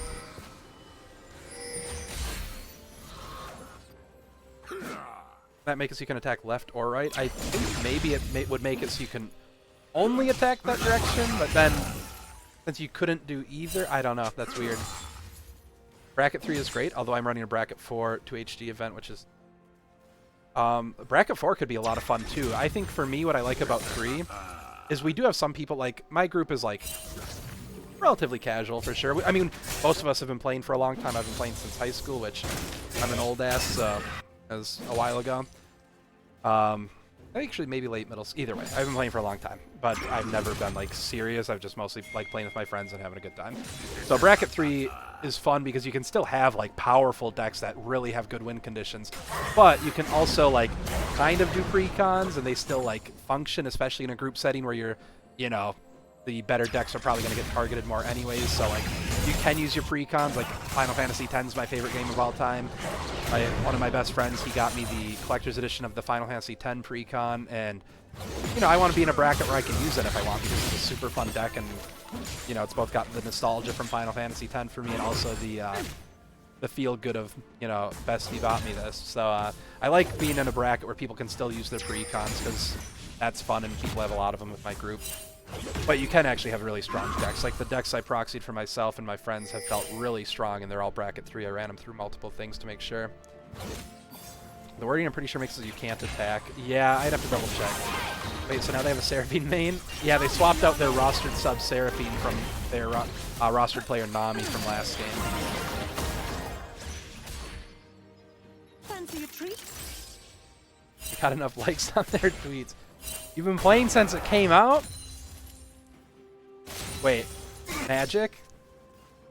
Yeah, for sure, dude. Didn't it come out in like the 80s or something? I can't remember. That game's been going forever.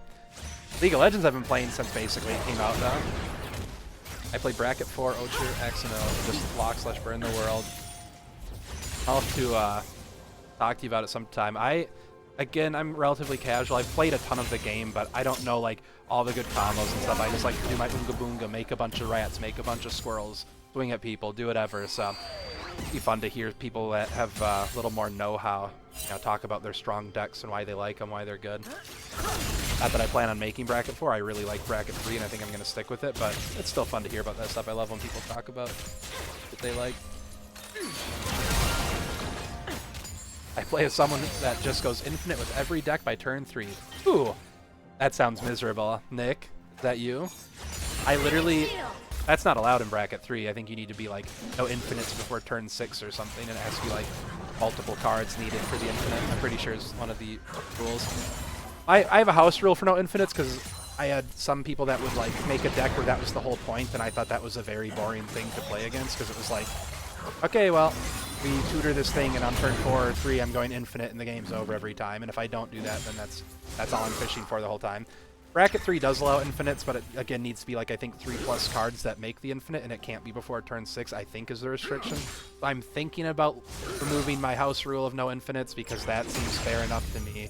We should have some interaction, so it is what it is if someone's able to get it off after turn 6, but we'll see. It does annoy me, and I kind of told people, like, if it happens, I'm not too worried about it, but like if the whole deck is just, I'm going to try to infinite at that kind of time.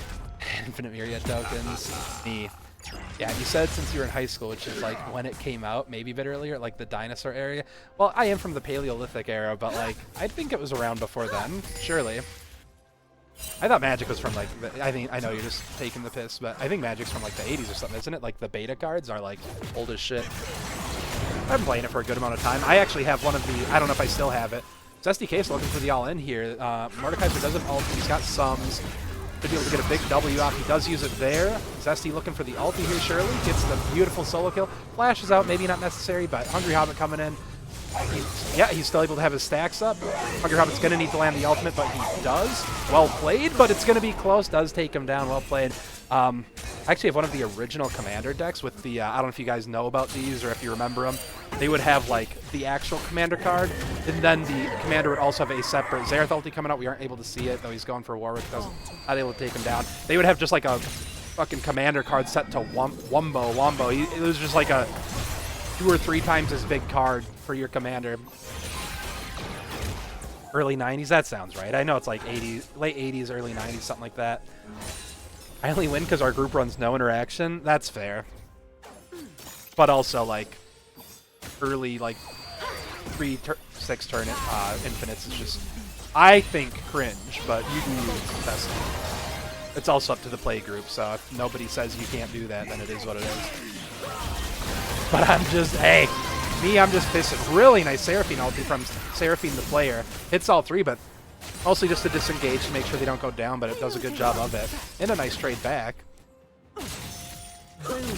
I interact with your face in my command zone. Now that's based, and I respect the shit out of that.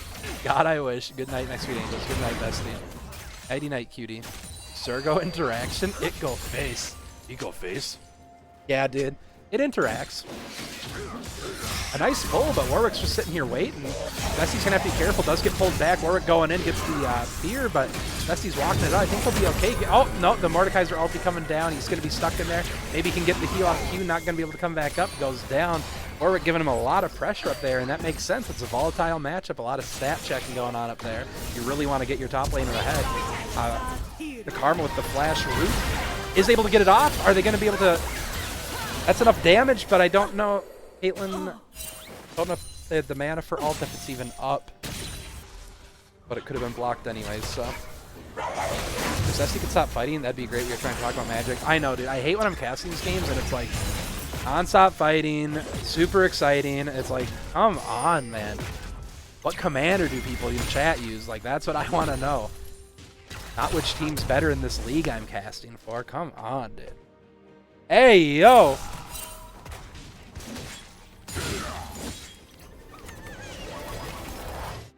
The microwave all over again. Put that shit in the microwave. Akshan's not ahead at least, so Mundo's still looking unkillable as the gluttonous Greaves or whatever, which I do think are better mid lane than they are elsewhere. I think they're fine in the other roles if it's a good game for it. Looks like Karma's going for the root. Going to be able to get it. Caitlin's not in position to get the trap down, and it's going to be a nice trade onto the Viger, though. If that Q lands, possibly even a kill, but I don't know if it would have been quite enough. But good trade. The tier 3 Gluttonous Greaves seem pretty good. If you aren't aware, I believe it's when you're above 50% HP, you gain more damage, and if you're below, you get more healing or something like that. Don't correct me if I'm wrong, but it's something like that where above 50% HP, get aggressive stat. Below 50% HP, increased healing / defensive stat, but I'm pretty sure it's damage in that thing. So that's kind of nice. And if you don't need a defensive boot or... Nice catch on to Dargon, though, there. Does try to flash out of there, but Xerath just hitting him with the lightning bolt, lightning bolt. Stonks up here, though, going crazy style. I hate when the game keeps distracting from whatever I'm ranting about. Oh, man, brother. You get it. Because you sometimes be like, you're like me where you're just yapping about shit. Zesty Queso going to get ulted here. I think he's going to go down. He's going to get the heal from the Q, but I don't know if it's going to be enough. Surely not. Yeah, gets the Q, isolated Q. Goes down. Harmist with a little bit of help from Warwick. You know, he gets by with a little bit of help from his friends. He is now thoroughly in the driver's seat up there. And Zesty's going to need a little bit of help off of this ult cooldown. Hopefully they can get a play onto the Mordekaiser before he's able to guarantee a 1v1 again, because they need to get Zach back in this game. Hobbit my goat, Beard my goat. Well, I don't think I will correct you if you're wrong, because I don't want to look it up. And I respect that, and I love that for you. I want to see the broken auction interaction this game with new static. What is the interaction for him? I don't know if I've seen that one. Hitbox for Mord Q is a lie. Zesty here, I think he should try to get to his turret. I don't think you want this smoke, bro. Just get to your turret. Get your dropping a cannon wave to lose a 1v1. Zach, please! Please, bro! Okay, if you win this, I'm sorry. That was a really nice flash Q. You're the GOAT. Nice flash from the Warwick ulti by the other GOAT, Joe.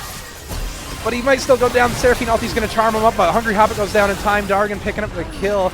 I believe that revives. No, Warwick's not revived. Never mind. The flash stun onto the Viger. He's going to go down, surely. Seraphine trying to get the root over the wall does, but it's not enough. Goes down. They're going to hopefully be able to pick up this Drake now, surely. Applies his passive with static. Like, so are you saying like he would do his double auto attack and then Static Shiv would apply the third one? I mean, that's good for sure. It wouldn't apply all three, right? But I mean, his double, his auto, whatever, to all the minions.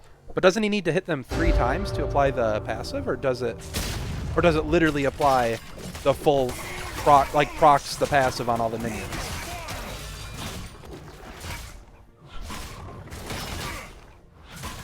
Sorry, I'm not asking that question the best, but I think you understand what I'm saying. Let me pull up some of this cool stuff we can do. Let's see. Goldgrath. You can see Little Weak Legends have been mostly in the lead, but it kind of dropped into Death and Bloom's side for a tiny bit, but then it actually went very much so in Little Weak Legends' side again. So, what about XP? Armistice and Zesty at the top, as expected from top lane this season. Vermilion decently up on Dargan, almost a full level. Other than that, pretty normal. Solo lanes from Little League Legends actually richest in the game. Ward ulti going out, but I think Zesty's going to be able to live this one, which is huge because... Oh, Warwick's here, though. He's going to look for an ulti. Surely gets it with the pullback, so he's... Oh, but he gets the heal. Warwick should be able to take him down, and Auction's there just in case. Mundo coming up to say, hey, buddy, I'm here. Don't worry, I got your back. It procs on all minions with static. That's wild. Why does it do that? That doesn't... Isn't that like... That feels like it's not supposed to function like that. The pullback gets nullified by Mundo. He ults out, but I think he's going to go down. Might be able to pick up the Warwick. Missing a couple of those shots. Needed to land a couple, so... Warwick's able to live. Really well done by Death and Bloom to kind of break open that top side. They're doing a really good job playing around the top lane. Does it need Dusk and Dawn too? Yeah, I was wondering about that. That's like logically you'd think, but also I don't think you'd be building that. As a top laner, what do you think of the Mordekaiser skin? I love that one, but isn't it one of the like a mythic skin or something? I don't have it. I do like it though. We have the Finance Bro versus Corporate Mundo this game. Yeah. Yeah, we do have the kind of finance skins versus each other, just not in the same lane. Good death, Zesty. Yo, Boozle, yes! We got Boozle. Full FTC attendance in this cast. We got LV on Death and Bloom. Me casting. Boozle in the chat. Glow Aftershock in Zesty on the side of Little League Legends. 5 for 5 FTC attendance. The GOATs of Season 2 Beer League. Let's go. Seraphine ulti onto Mercenary Wolf does extend onto Glow Aftershock, but not going to really do much.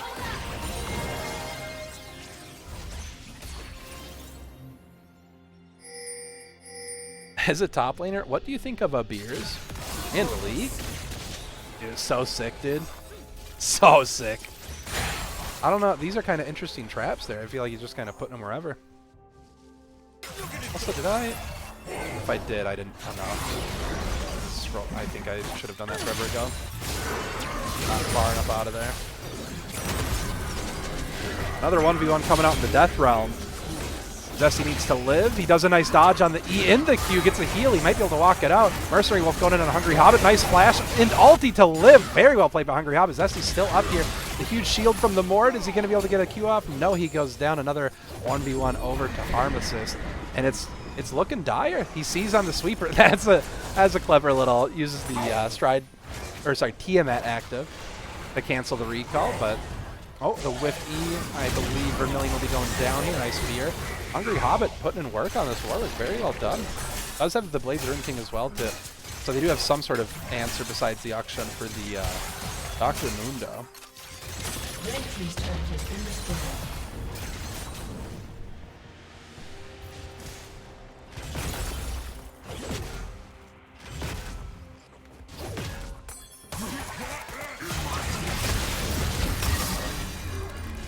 I think you send it here. You got your Karma coming up. There's no Mord ulti, right? Yeah, for a little while. Maybe he'll get the slow. He does. They should be able to pick up Mord here, I would think. Though he does have Flash and Ignite coming up soon. Maybe they can't. That guy's cruising along. He does Flash. Zesty has Flash. He could Flash E, which he does do. Gets a nice pull. I think he should be able to pick him up here. One more auto into the ulti if he even needs it. He's not going to ulti. Gets the shutdown. That was a very good play. They needed to pick that up. That Mordekaiser needed to... that shutdown needed to go over, and I think it needed to go over to Zesty Queso. So if you're a fan of Little League Legends, you... Also, they do have the 2 first Drakes, so that's nice. So it's not looking too doom and gloom, though. Vermilion's potentially one shot here. No, he does turn around onto Goat King Beard. Beautifully done. Akshan's going to come and get the kill, I'm guessing, though, and he's going to get the revive onto Viger, making this Drake really tough to play. He does walk back because he sees the Seraphine, but does not see the invisible Akshan. I get it. I see the vision, but gotta just keep walking. But it's so easy to forget about that Akshan. But I think even without him there, it's just high risk and low reward from turning around for some damage there.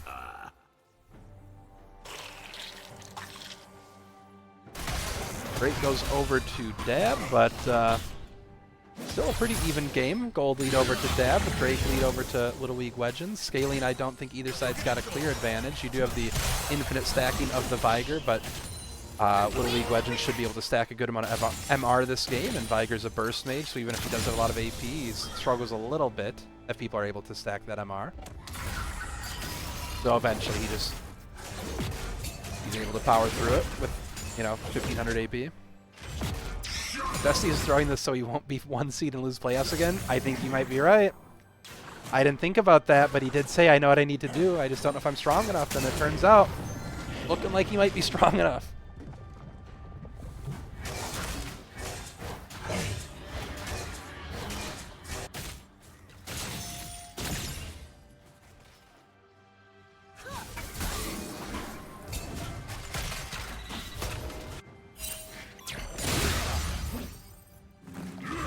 Dusty does have the Force of Nature now, so maybe able to take that 1v1 now.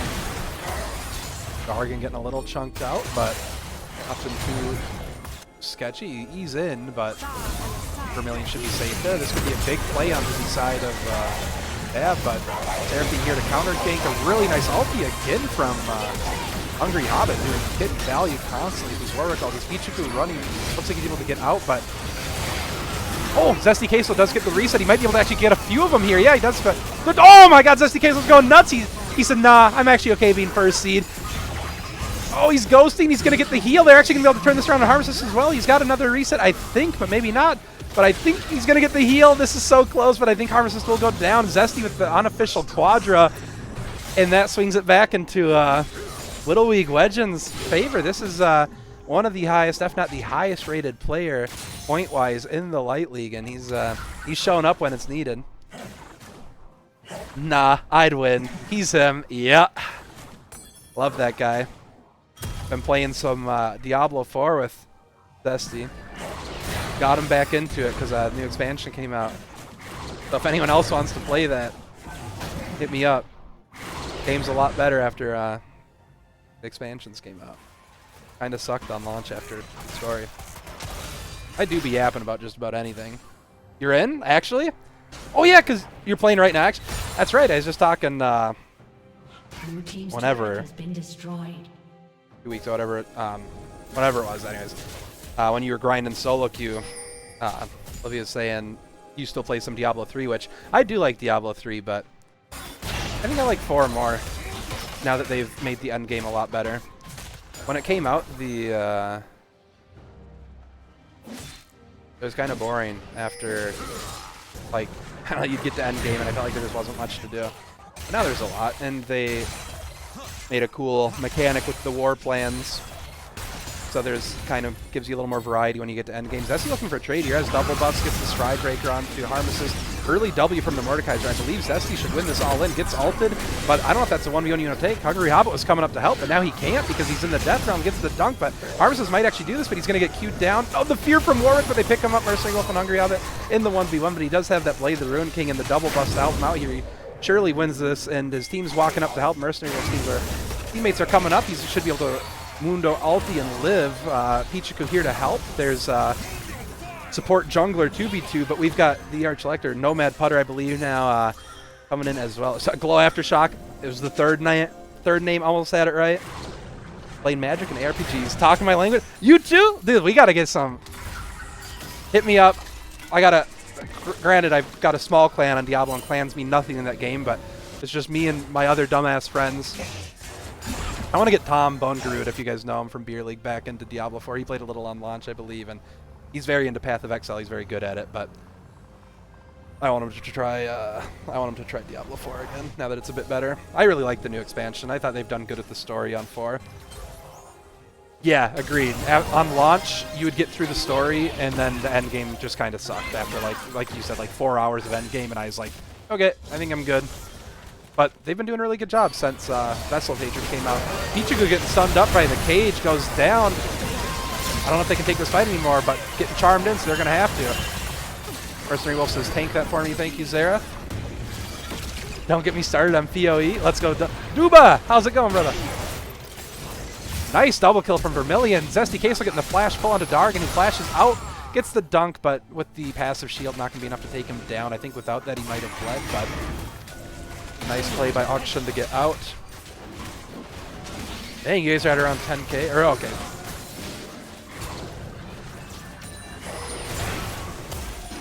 Guy who hates the Raven. Maybe you can help me play PoE sometime. Well, Tom was helping, again, Bone Grid was helping me. I've never finished PoE's story because there's a lot of acts. I got decently far, and I really like the game. I just get so distracted. I just get ADHD'd, and then Beer League takes up my free time. So I need to do it, and maybe on this Beer League off season, I will just pick up PoE again and try to get through all the acts. What's your favorite PoE builds for the people who play in chat? That's a fun thing to hear about. Always curious. There's so many builds in that game. From my understanding, that there's just with how the gems and everything work, it's just nuts. The problem is you have to follow a guide when you're new. Agreed.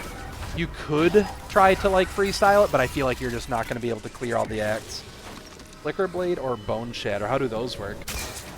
Isn't the mascot named Poe after Edgar Allan Poe also? Why they are called the Ravens? Oh. Cyclone. I play Cyclone, Whirlwind, and everything. Also a Garen main. I'm guessing Cyclone in that game is like a spin or maybe a pull-in thing. Some sort of circular AoE, certainly. Is Cyclone like Whirlwind Barbie, like Barbarian on Diablo, where it's just like a spinning your weapon, or is it like a magical Cyclone? What are your thoughts on Beyblades? Bro, let that shit rip. I love a good Beyblade. Actually, one of my best friends got, like 3 or 4 years ago, got a bunch of Beyblades in a couple arenas, and we were playing with the Beyblades for a little bit. We were like, hell yeah. Fun to just mess around with them for a little bit. We haven't done it since, but it's legit just Whirlwind. That's always a fun build. You cannot go wrong with a good spin to win build. You just can't. It always works.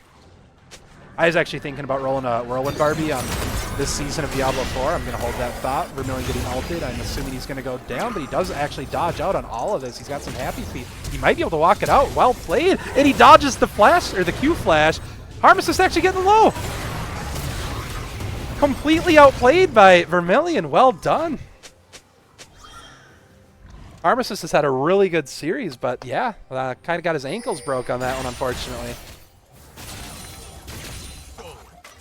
There's an item called the Gamahu's Flame that spits out molten balls on his spin and throw out balls.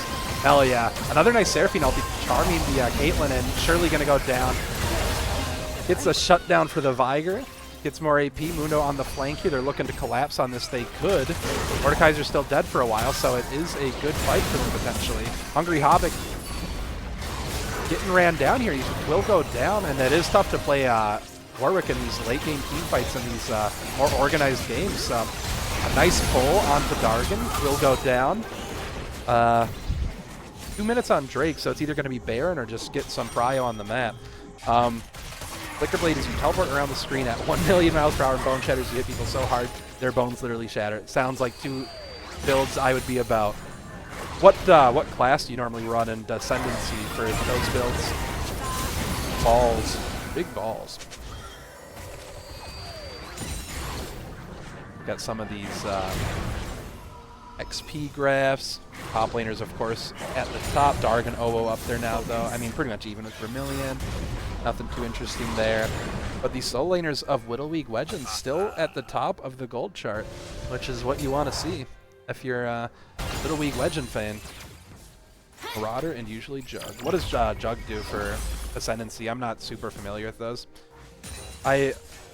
Again, I've played maybe 20 hours of PoE, or maybe 30, I don't know. I've played some amount, which for a normal game it would be a good amount to have understanding of the game, but I have barely even scratched the surface on that game with like 30 hours or whatever I have.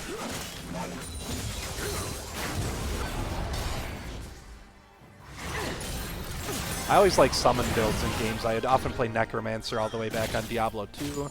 When it came out in Diablo 3, I was a Necromancer main, and that was my first class for Diablo 4. So when I was playing with Bone Garud Tom, I was doing like a Summoner Witch with whatever Ascendancy that is. That is good for that. I can't remember what it's called. They're trying to collapse onto Harmesis, but they gotta be careful here. Karma or Caitlyn could just get ulted here, though. He's getting chunked out a little bit. He's running. I mean, he's got ulti up in Ignite, though. That's a nice flash from Peach to make sure he doesn't ult. SDK so in there, gonna get a nice Q to heal up a little bit. Suppress, but he's gonna start his dunks. He's just gotta start hitting people. Yeah, he's gonna say, there you go. This should be a 5-for-1, or it looks like a 4-for-1. Nice out from Dargan, or sorry, 3-for-1. Seraphine is alive, or maybe Seraphine's responding, or maybe he was on reset. I didn't see. I don't think Seraphine went down. Happy Feet Vermilion, thank you for the clip. That was a, he went kind of nuts there. Hashtag Lucker Dogs. Yeah, dude. Juggernaut's just tank stats and a bunch of, yeah, okay, that makes sense. No wonder you always summon your jungler. Yep, I'm just playing the summoner class, bro. Sorry. D2 Necro is crazy ball knowledge. Yes, dude. Also, because I was like a child playing Diablo 2, which I probably shouldn't have been, but I thought Sigyn's set, which is like a very mediocre like starter set, armor set, I thought that shit was like the best in the game. I would be sitting there at like 8 years old, spamming public chat lobbies like, please, please, someone give me Sigyn's, please, I need it, please, bro, please. And I would get that. People would give me that every time I'd make a new character. Looking like a game 3 angle. Yeah, I don't want to like get ahead of myself here, but we got the Ocean Soul, gold lead, a good scaling comp. Caitlyn on full crit soon. Diablo 1 Butcher gave me some serious nightmares. I did not play as much Diablo 1. I have played Diablo 1, but I actually played it after playing Diablo 2. But yeah, when you get with the fresh meat and just... Now my friends are like, oh, just cheese them like in a doorway with a bunch of potions. And I was like, okay. That kind of makes it less scary. But yeah, back in the day, that was wild. I'm glad that Butcher has been kind of like... I don't know if this is the right word, like prolific or whatever in the Diablo series now. He's been pretty constant. I don't remember, I don't think he was in 2 at all, was he? Or am I misremembering? It's been a long time since I've played a full playthrough of 2, but I don't remember him in there. But obviously being a main boss in 3 and a fun, like, random boss in 4, I really like the Butcher mechanic for 4. Mercenary Wolf finding the mid laner there, getting a little bit of damage. Yeah, that's what I was thinking, just the Smith, Griswold, and Tristram, or whatever. Bro's just in every game except 2, apparently. I feel kind of bad because these guys are just gonna watch their game back. I'm yapping about Diablo and Path of Exile all the time and Magic, but it's only during the downtime, kind of. Posturing for Baron Vision. We do have the quest teleports available. It is a 7-minute cooldown for those, but both top laners have them up. They're playing the bot side of the map. I believe Zesty should just win this 1v1 pretty hard now because of the combination of Force of Nature, which he's had, but also now the Ocean Soul for these long fights. No, he does have the Bramble Vest on the Mordekaiser, so maybe not. Still has to play it well, but I think he should be winning. E4 Butcher is just like, you're having too much fun, so now you die. Yeah. Except for last season, or not, maybe not last season. Whenever Paladin came out, I was playing Oridon, and that shit was busted. Everything just on my screen died while I just sword slammed around the map at Mach 7. I think I should pick him for a second. Vermilion getting ulted. Actually, I think this will be enough from the auction, getting a fully charged ultimate. Yeah, he shuts him down. They needed that. Baron's getting low, but they are going to have to peel out fast through the top side. I hope they don't play through bot. You got to get out of here. Setting down some traps. They have the Karma speed up. I think they'll be able to get out of here. Don't fight, don't fight. Okay, good. Well played by them to pick up that Baron. Nice pick from the auction, though, to be able to pick up Vermilion there. That was really good. It takes off some of this Baron timer for them. They can't do quite as much. They can't get the Prio set up. I think the worst was reading a Zoe copy pasta over a full-on team fight. Yeah, but I did acknowledge halfway through the pasta that there was a team fight happening, so that's got to count for something, right? Right?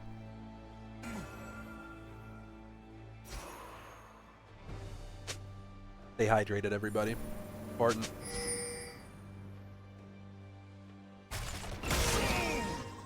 We'll Q onto the Seraphine. Nothing should come of it. Elder coming up in 2 minutes, 50 seconds. So they're hoping to use this Baron to ideally crack an inhib, but it's going to be a little tough. They do have Caitlyn, who is almost 100% crit. So, oh, Viger should be going down here. Not quite. Nice save from the Seraphine. Zesty Queso going in for the 1v1, has a level up, but gets those stats stolen from him. Looking a little tough. Hungry Hobbit's coming down. They're teleporting away, though. They're really overloading the bot side. I think that they might pick him up. No, nice flash. I think he's going to be okay now. Really well played by Zesty. They overloaded the bot so hard, but their mid lane turret's going to be going down soon. Seraphine ulti not quite able to extend out, so doesn't hit anybody. The turret's going to go down. These Baroned up cannons, and that's exactly what they need. They're not reacting fast enough. I don't think they're going to be able to get the inhib, but now that it's opened up and the Elder's coming up in 2 minutes, they might be able to crack that inhib on reset. And if they do, then they've got the pressure they need to set up for that Elder. The worst is reading 60 gifted subs during a team fight. Yeah, but at least we're getting paid for that. They aren't getting paid for me reading shitty Zoe copy pastas. Yeah, but also you got 60 yearly gifters. Yeah, speaking of which, if anyone's got any primers or feels like throwing out some subs, hey. Gear League's a great place to do it. Absolutely the GOAT caster, not only in quantity but in quality, in the number of shots taken, which I will never beat. There is no sums for Elder fight. That is true, but they also lost 2 turrets and an open inhib to do that, and I think that's likely worth unless Darius really struggles to play this team fight. They have full crit Caitlyn. They don't have any heal cut, so they don't necessarily need it. They just have the, I don't think they do anyway. I guess Thorns on, Mundo, but that's not the best at applying it. It's not too bad, though. Seraphine gives a bit of healing, and the Warwick's not going to be too crazy. I think they've got enough damage to deal with at this point.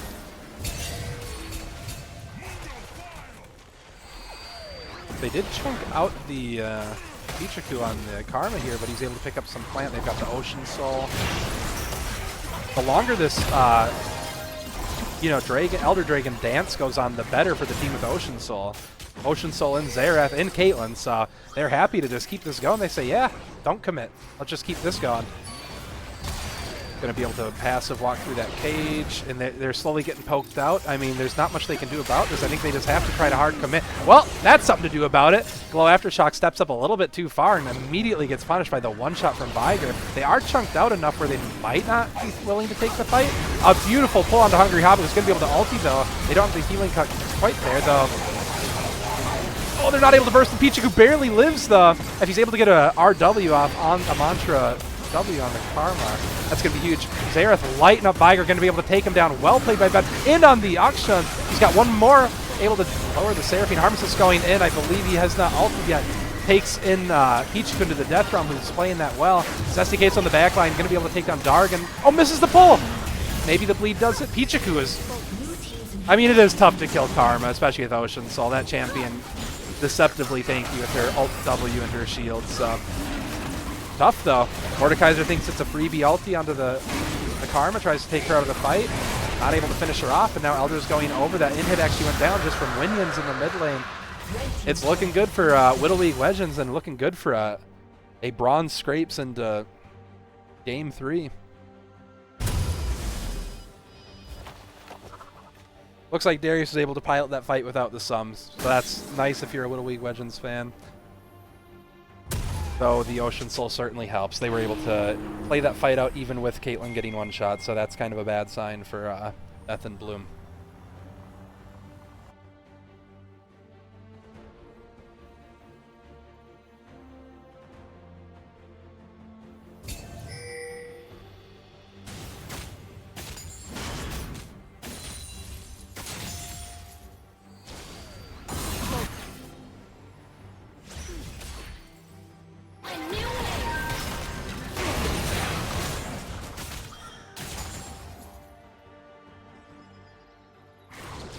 This could be the last shove.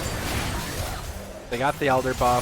Goat King Beard's getting chunked. It's really tough already to hold sieges against the Caitlyn this late in the game. Beautiful Warwick ulti, but it got stopped. I'm not sure exactly from what. But they are able to take down the Caitlyn and as well as Zesty, so maybe actually going to hold this off. They only lose their bot lane Viger for it. But the Elder buff is still a lot to contend with. The huge 1100 health heal from the Warwick Q onto a super, I believe.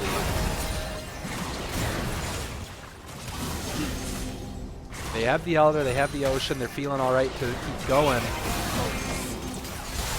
They do got to play a little safe because it's a 4v3. Warwick no ulti, so he should be able to just walk in. I think this is tough to end here, even with the Elder, though. I think they ought to just start setting up the map for when their team spawns and they can pressure Baron. You got to get those side lanes shoved out there on your side of the map. They aren't going to be able to end here unless, I think, Bab misplays, which they did over chase, so... Oh, and the Warwick ulti back up, but gets soaked by the Mundo, but Xerath walking too far up. They're trying to teleport in the Darius to turn this around. I think that will dissuade them from pushing further and save his team, but that's all that's going to accomplish. Now they have to wait for a Xerath timer. They're desyncing, and they're not able to play this Baron quite yet, so yeah, I think they had to back off and tend to their waves there. So, you know, Dab saying we're not out of this yet. Even with the Elder, even with the Ocean Soul, putting up a great defend against a team that's tough to defend against. You got an Artillery Mage, a Caitlyn, Armor with two Meatball Frontliners. This is a good game. Yeah, this is a banger. This is a banger series so far. Posturing to look for a cheese kill on them rotating to get Baron vision.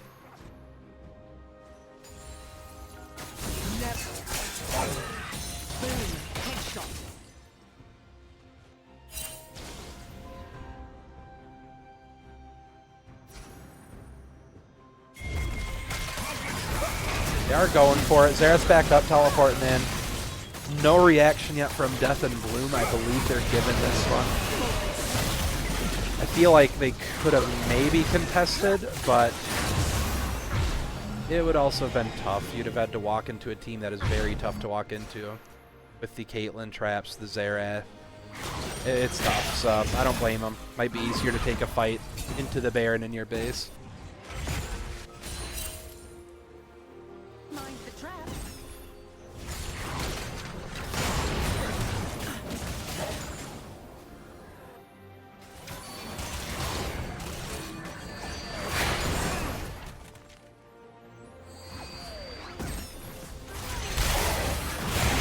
Oh, big damage onto the auction, but Xerath walks up too far again and goes down.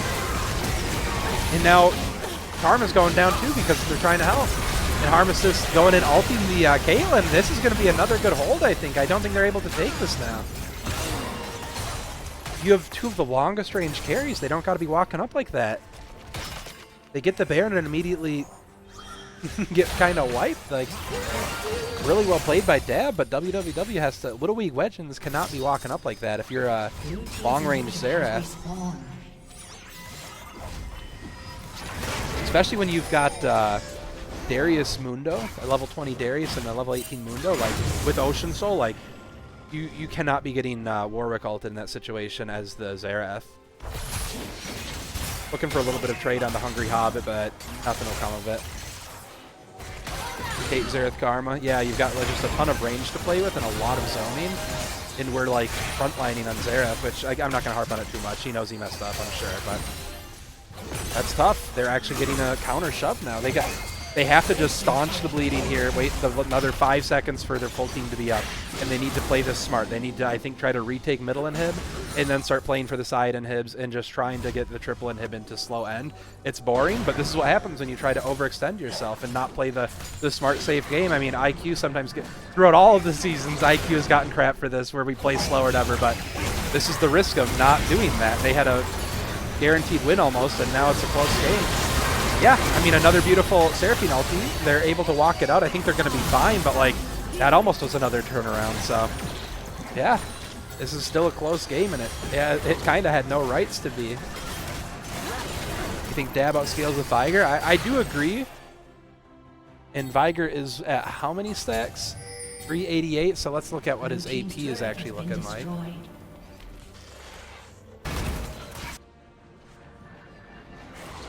1, 2, 3, 4 AP. That's a good Xerath queue, though.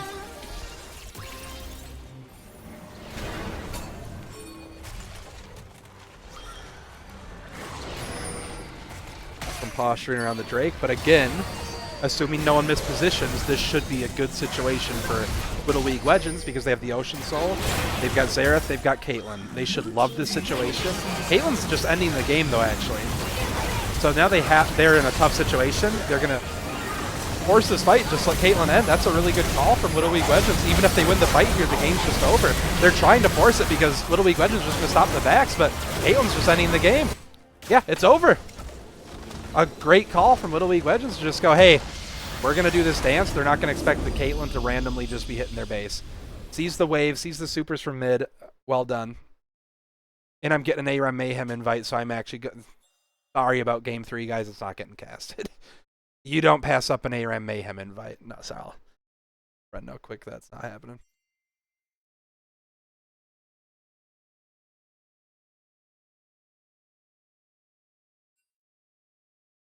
Alrighty. Joining the lobby here. I am not positive yet, and if they're still playing after this game, I'll let you know.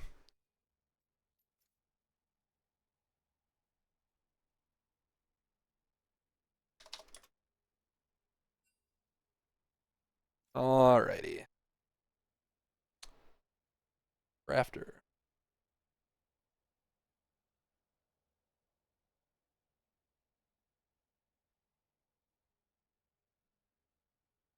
Okay, Game 3. Love to see it, though. Game 3 is always exciting. What are you guys thinking? We haven't seen the drafts yet, but any predictions before draft on who you think's going to win? Who's taking the series?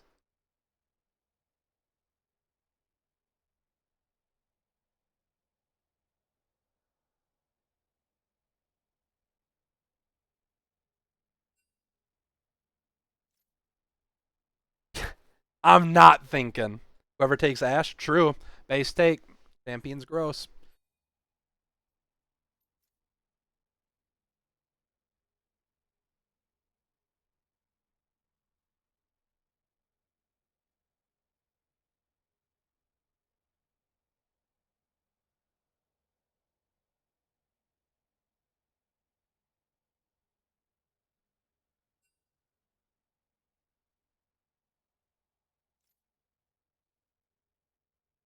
Let's see.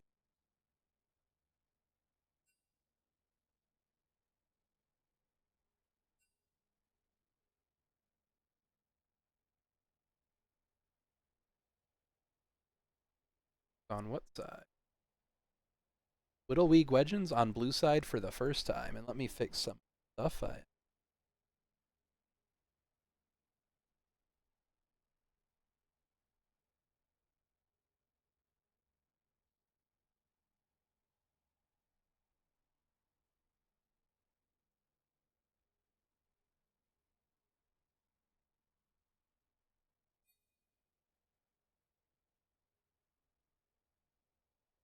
Alrighty.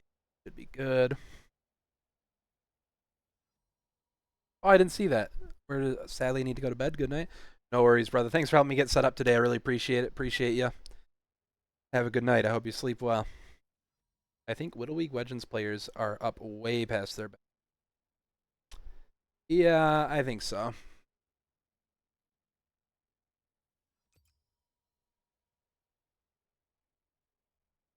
All right, we got the Olaf and Jana bands. It's all looking the same as it has been.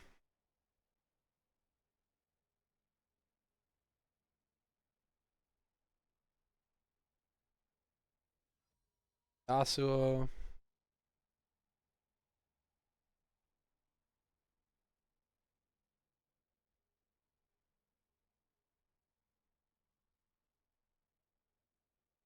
Glad. I think this is pretty much what we've been seeing.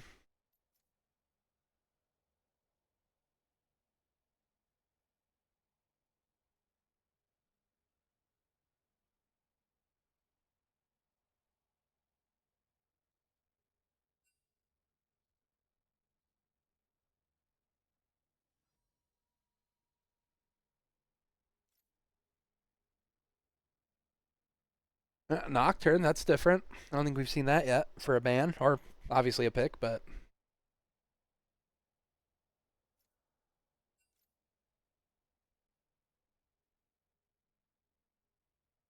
yeah, please do. I might not be on tomorrow. Oh, man, I've got stuff I'm doing later in the day for sure. I'm going to a friend's birthday, birthday party. Maybe I'll play a little bit in the earlier hours if you're on. I probably shouldn't play Sunday because I have not played much League on this patch, and our series is Sunday night, so I should probably practice League. But I also don't. Our series is like 8:30 or something p.m. or 9 p.m. I shouldn't play League all day. I'd be cooked by the time we get to our. Is it mine? Is it? Is your birthday? We got Ziggs into Yone. That's cool. That's a fun match. Is it your birthday recently? Is it your birthday tomorrow? Not your birthday? Well, then it is your party. It's your birthday party. And I'm not having a party. And you wouldn't be in. Oh, I'm still invited. Oh, shit. Yeah. Dude. I'd go. But now I'm busy tomorrow. We got the Yone Misfortune. So an AD mid and an AD bot laner. Like, from the side of Death and Blue. No thanks, bro. What the hell?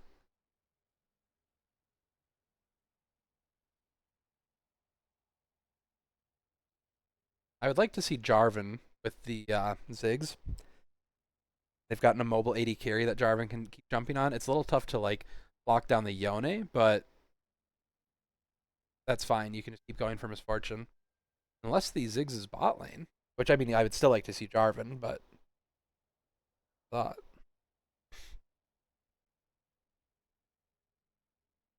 Valid. Thanks for being honest. Honestly an asshole. Pantheon. Pantheon jungle?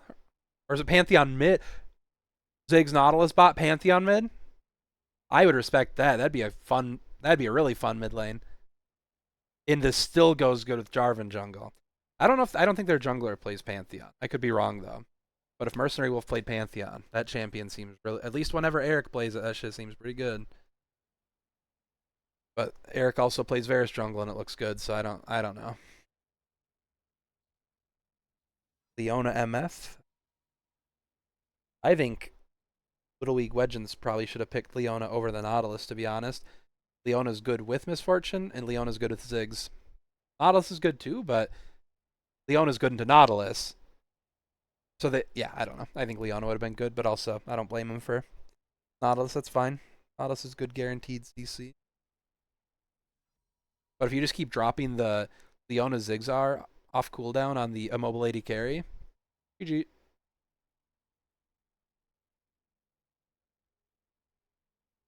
Nautilus Aura can be nice with Pantheon, though, because when Pantheon's ulting in, you can just more easily, have a guaranteed CC to follow up on. So 1000 MS AD carry.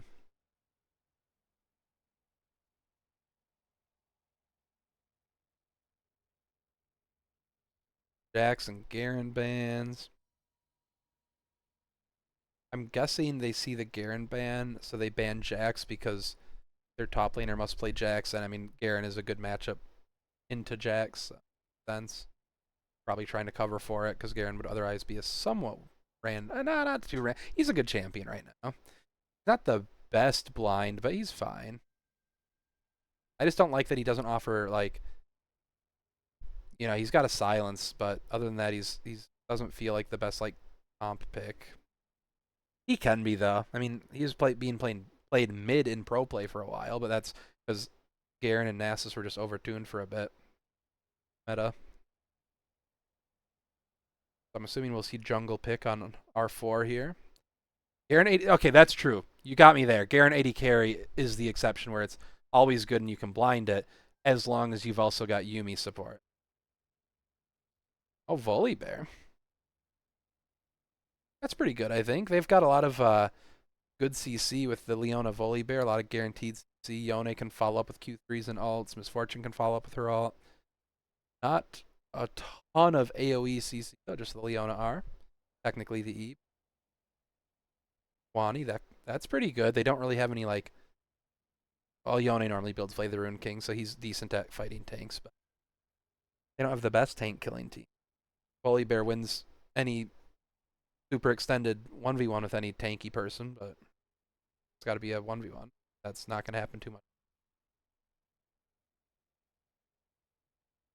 Let's see what they got cooking for... Oh, Gangplank, I like that. It is blind, but I think Gangplank, apparently DFT, Deathfire Touch is pretty good on him. It seems like it adds like 15 or 20 damage to his Qs right away, which is pretty nuts. He's just like me, chomps often.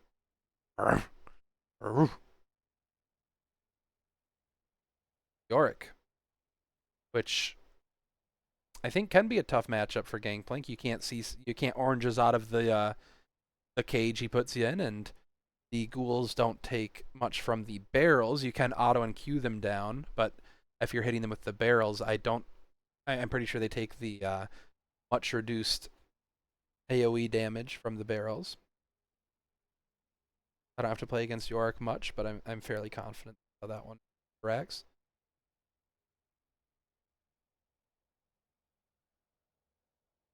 Oh shit.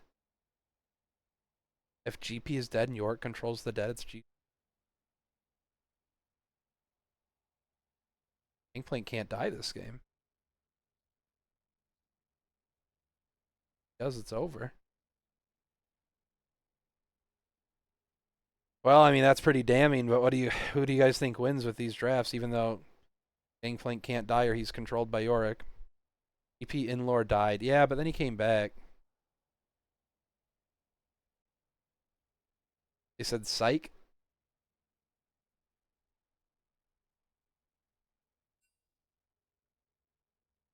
Ab draft is easier to pull off. Overall, I agree. But you have Sedge with Pantheon. Pantheon can empower W, get triple stack on her passive pretty easily. You got, I don't know. They're both pretty good. I do think Dab's got a pretty easy go button. I think the one thing with Dab is they have two side laners, and it can sometimes be tricky to pull off proper side laning. Though I do expect them to be able to. Yone is a very strong side laner as well, of course. Yeah, a lot of Wombo on both sides. I think it's going to be pretty dependent on how this mid lane plays out. It's going to be very volatile. And Pantheon should have the advantage early, but if the game I think he's got the advantage for quite a while in the strict 1v1 if it's being played well, but Yone does outscale eventually. Yeah, GP has to survive laning against Yorick. I think it was you, but someone mentioned recently. I think it was maybe Yorick versus Alawi, or maybe it wasn't. One of them was being played, but yeah, those are the two champions where the whole lane is just don't get E'd, and that's it. Whoever does it better will win. Agreed. Pretty much what I was just saying. I have really good takes and make a lot of good points. One of these teams is going to win, and one of them is going to lose.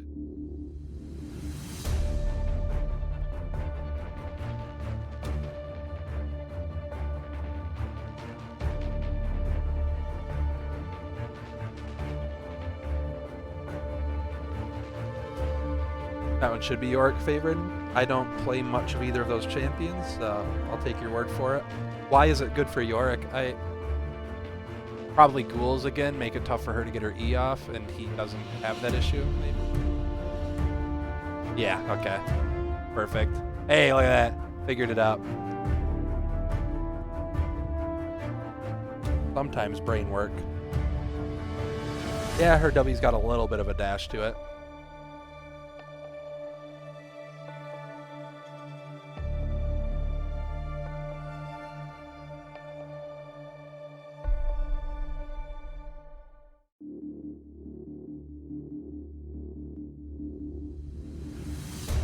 Old Yorick was crazy. That champion nuts. Summoning a bunch of different colored ghouls for different effects.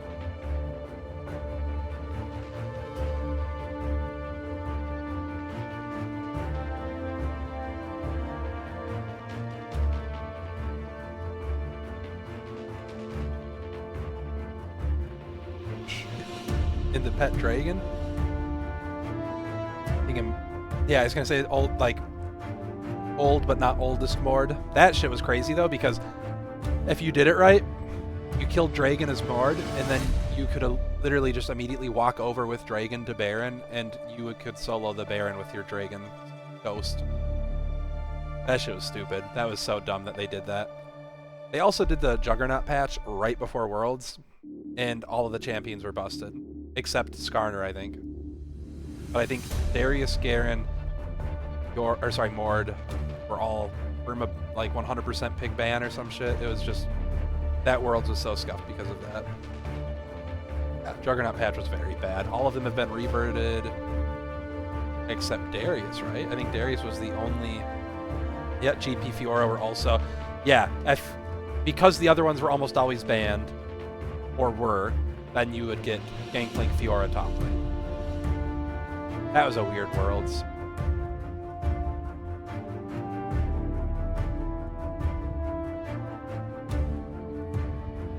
Darius Black Cleaver, GG. That shit was awesome. Yeah, it was decently entertaining, but the Juggernaut patch made it like draft was just so like whatever. Yep, GP had just gotten reworked in the Juggernaut patch. Like they did, I think Fiora had actually also recently gotten reworked. So like you had Juggernaut patch reworking, soft reworking, like 4 champions, and then 2 like full reworks in the last like whatever months that were both like very strong. Almost as fun as the Arden patch. That's when he started with 5 barrels. Oh my god, that's right. Yeah, red side always had to ban Elise more. That was like. That Worlds, it was a fun Worlds, but it was scuffed. Undeniably scuffed. Also, all the Juggernaut shit was, except Darius was just stupid. Like, Garen was super overpowered against the villain, and then kind of sucked shit against anyone who wasn't the villain. Skarner Spires just felt like a shitty way to balance the champion. That was just boring, and I didn't like it. Also made it so you couldn't lane Skarner, which, you know, you could argue is not necessary, but before the Spire rework, you could play Skarner top for sure, and it was like, I'm not going to say it was like overpowered, but it was definitely playable. And then yeah, Mord. I liked the old Mord, and then when they reworked him, it was just some fucked up whatever they did with him. I don't know. Let's just give him level 6 when the other bot laners are level 4, and also he can take Dragon. Like, Ardent Patch pushed me into top lane. I don't blame you, dude. Get me away from that shit. Literally the farthest I can be away from these Ardent enchanters.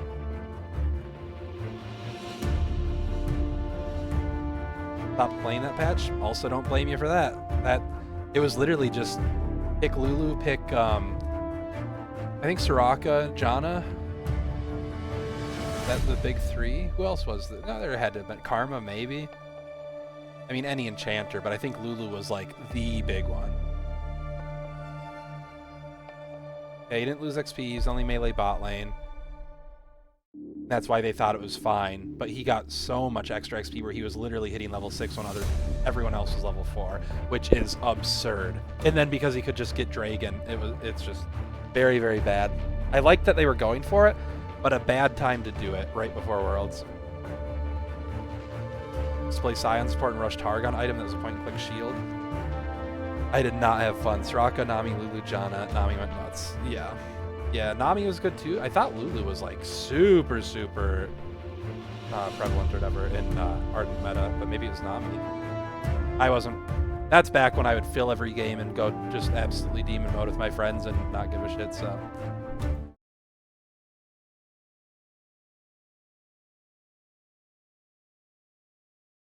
A little less locked in at the time.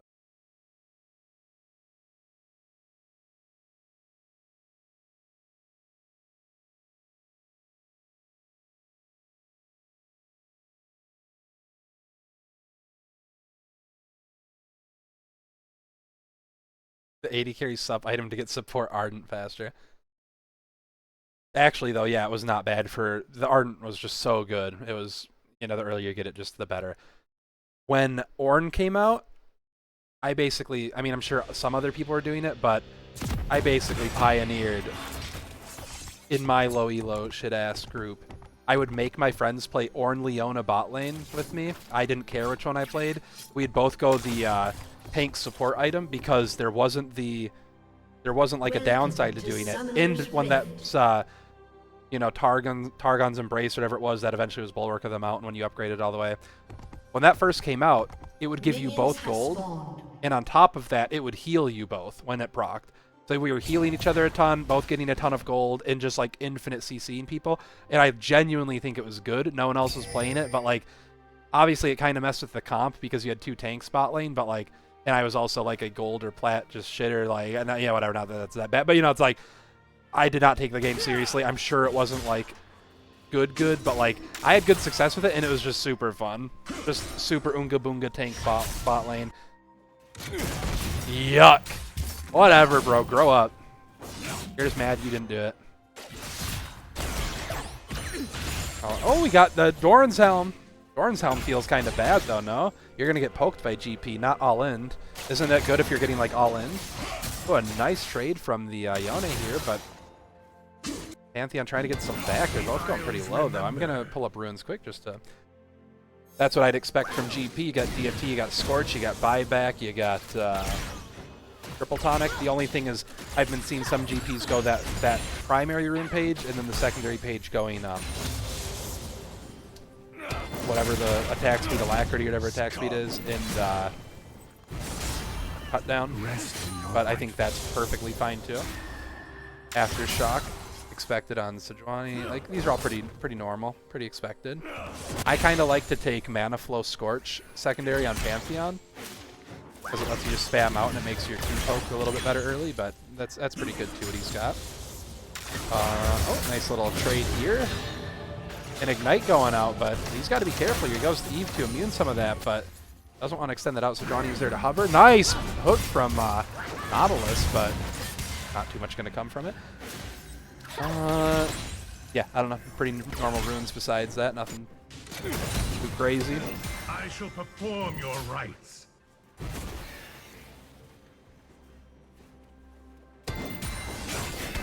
Feel its pull.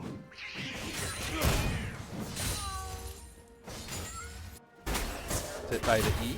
I want to see that. Oh, Yone is going the Doran's bow.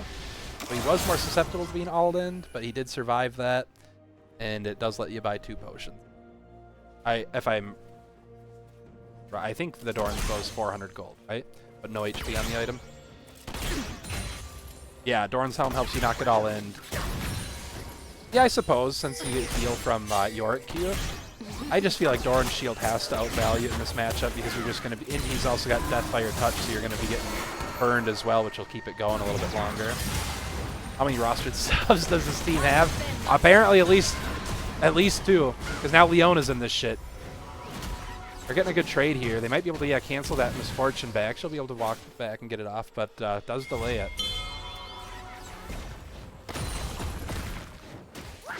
Should be able to shove this in pretty quick and get a proper recall off.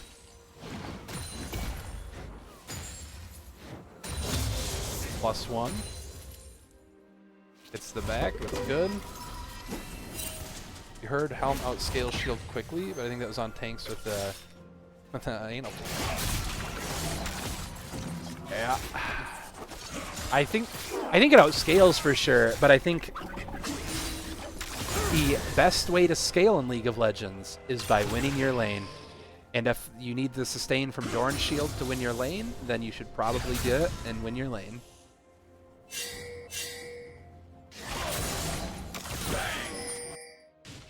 I need to try it on Cassante because he does have the resist ratio on his Q. So I think it's one of those things where, like, if you don't need the sustain from shield, Helm's going to be super good on Cassante. But I think there's going to be matchups where you still need to take shield. Hate Doran's shield? Why do you hate Doran's shield? I hated it when it was, like, overtuned. But they've nerfed it a little bit. Won't you join them? Try on most tanks with high health regen. You're saying for Helm. That would make sense if they've got good natural regen, which is what Vigilante Crab was saying earlier as well. If you have built-in sustain, Helm can go crazy. I do understand that. That makes sense to me. Macro says, every assassin takes Doran's shield second win. Is that true? I feel like that used to be true. I don't know if that is now. I think Zed sometimes does, but I don't think he always does.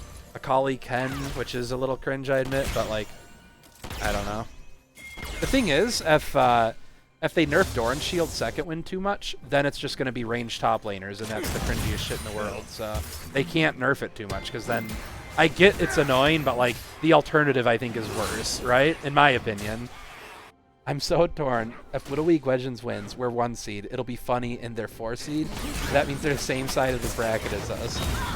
Yeah, I don't know. I don't know which one you want, dude. How's it going, brother? Hope you're having a nice day. A lot of mid lane assassins will take it still. It's very obnoxious. I think Akali will, and I guess Zed sometimes, I'm thinking, but who else takes it? And I don't think those guys always... I mean, Akali pretty consistently takes it, but I think she's the only one I can think of that... I don't think Talon does. I don't think Zed normally takes it, but I could be wrong. Diana doesn't. Oh, really nice first blood for the duo down. They're winning a 2v2, getting glow aftershock first blood. Talon does? Damn, I guess I only see him in jungle normally these days. That's... Are you sure? I was playing him like... Maybe I was just playing him wrong. I was practicing him last season when I was mid, and I didn't take that shit unless I absolutely had to. W poke into just regen. Yeah, I don't know. Sounds lame as shit to me. Pantheon ult coming out. Trades ultis with Yone pretty much. I think a lot still will into mages, at least shield, but maybe not second one. Yes, but your hands. Aw. Thank you. Most mid laners are not. That sucks, man.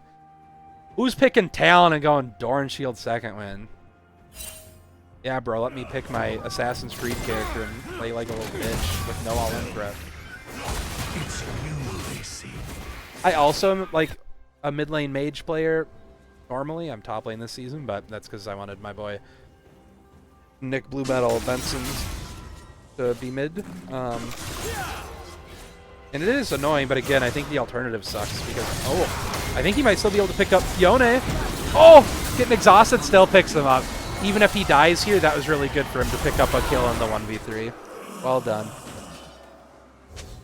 I don't know. Assassins need to be able to function in this game. If they don't have a home in League of Legends is pretty boring.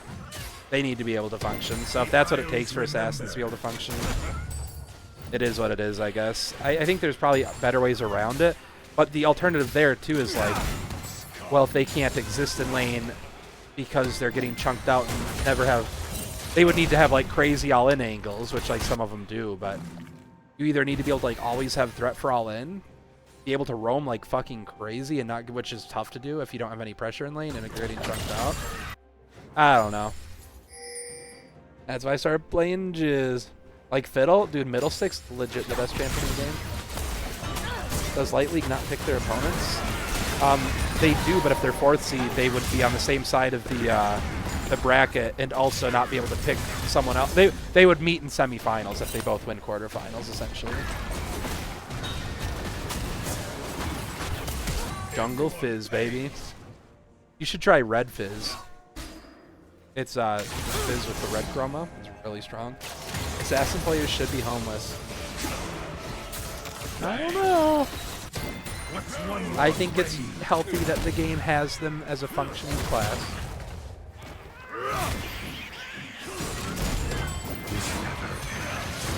Good double in the bot lane. Bro, I must have been yapping too hard in zoning. I literally missed that. That's crazy. My bad. On me. Second miss.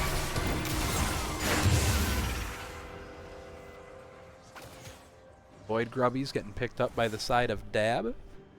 Good for them to be able to pick that up while the game is in Little League Legends' favor right now. So I generally favor getting an early Drake over Grubs. It can be better to have Grubs in certain scenarios, but you just always get the value out of a Drake.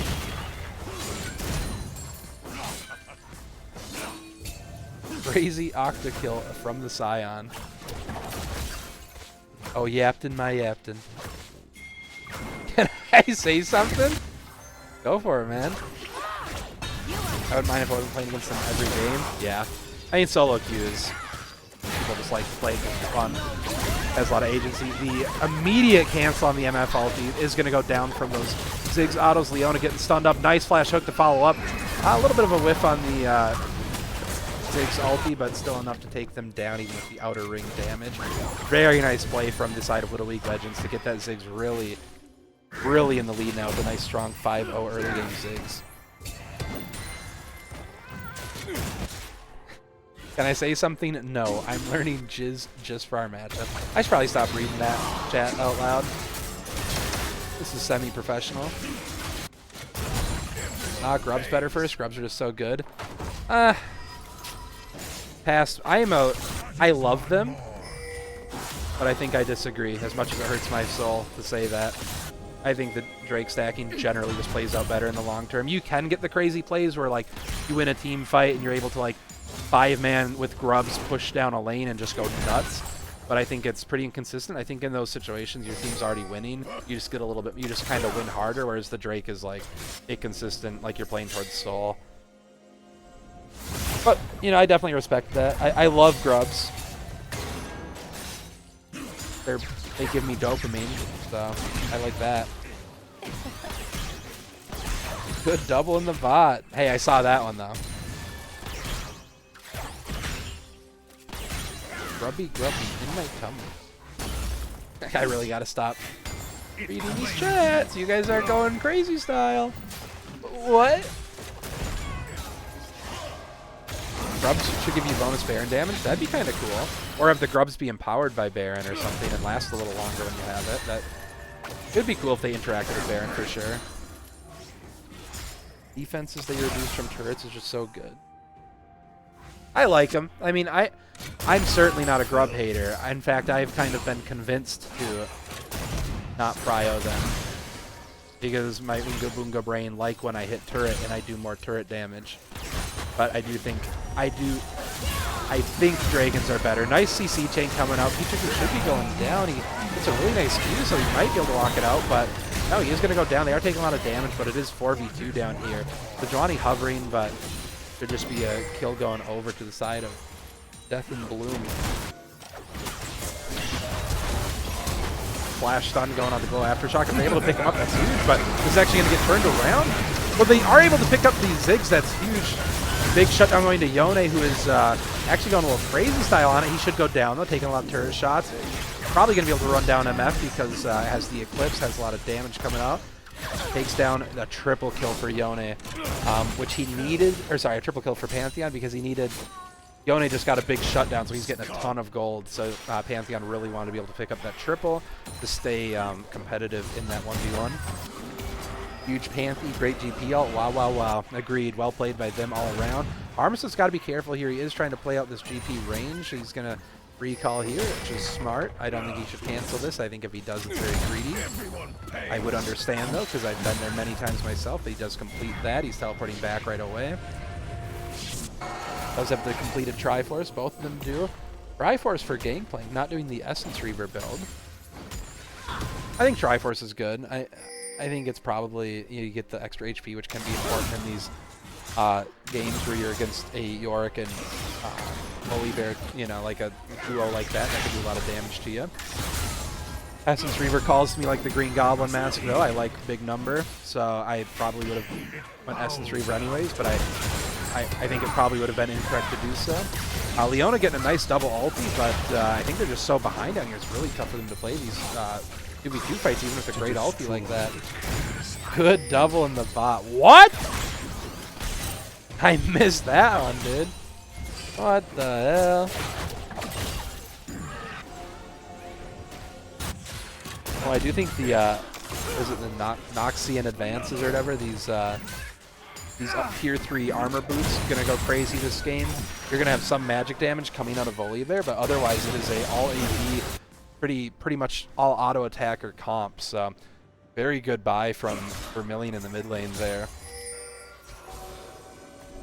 Nautilus going Swifties into the all AD comp. I'm not sure about that one. Maybe he just had enough to finish them and he wanted to have the tier 2s to play the map, which I would respect for sure. Sometimes it'd just be like that money-wise. Nice outplay on the barrel fight. Lands the E as well. Armistice having a really good series overall. I think this guy's been playing very well.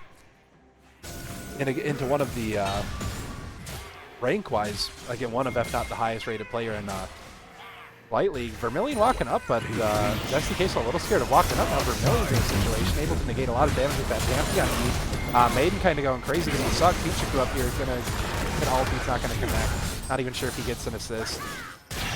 But Ziggs is a pretty good wave clear machine here. The Hungry Hobbit on the flank does have ulti, I believe. Yep.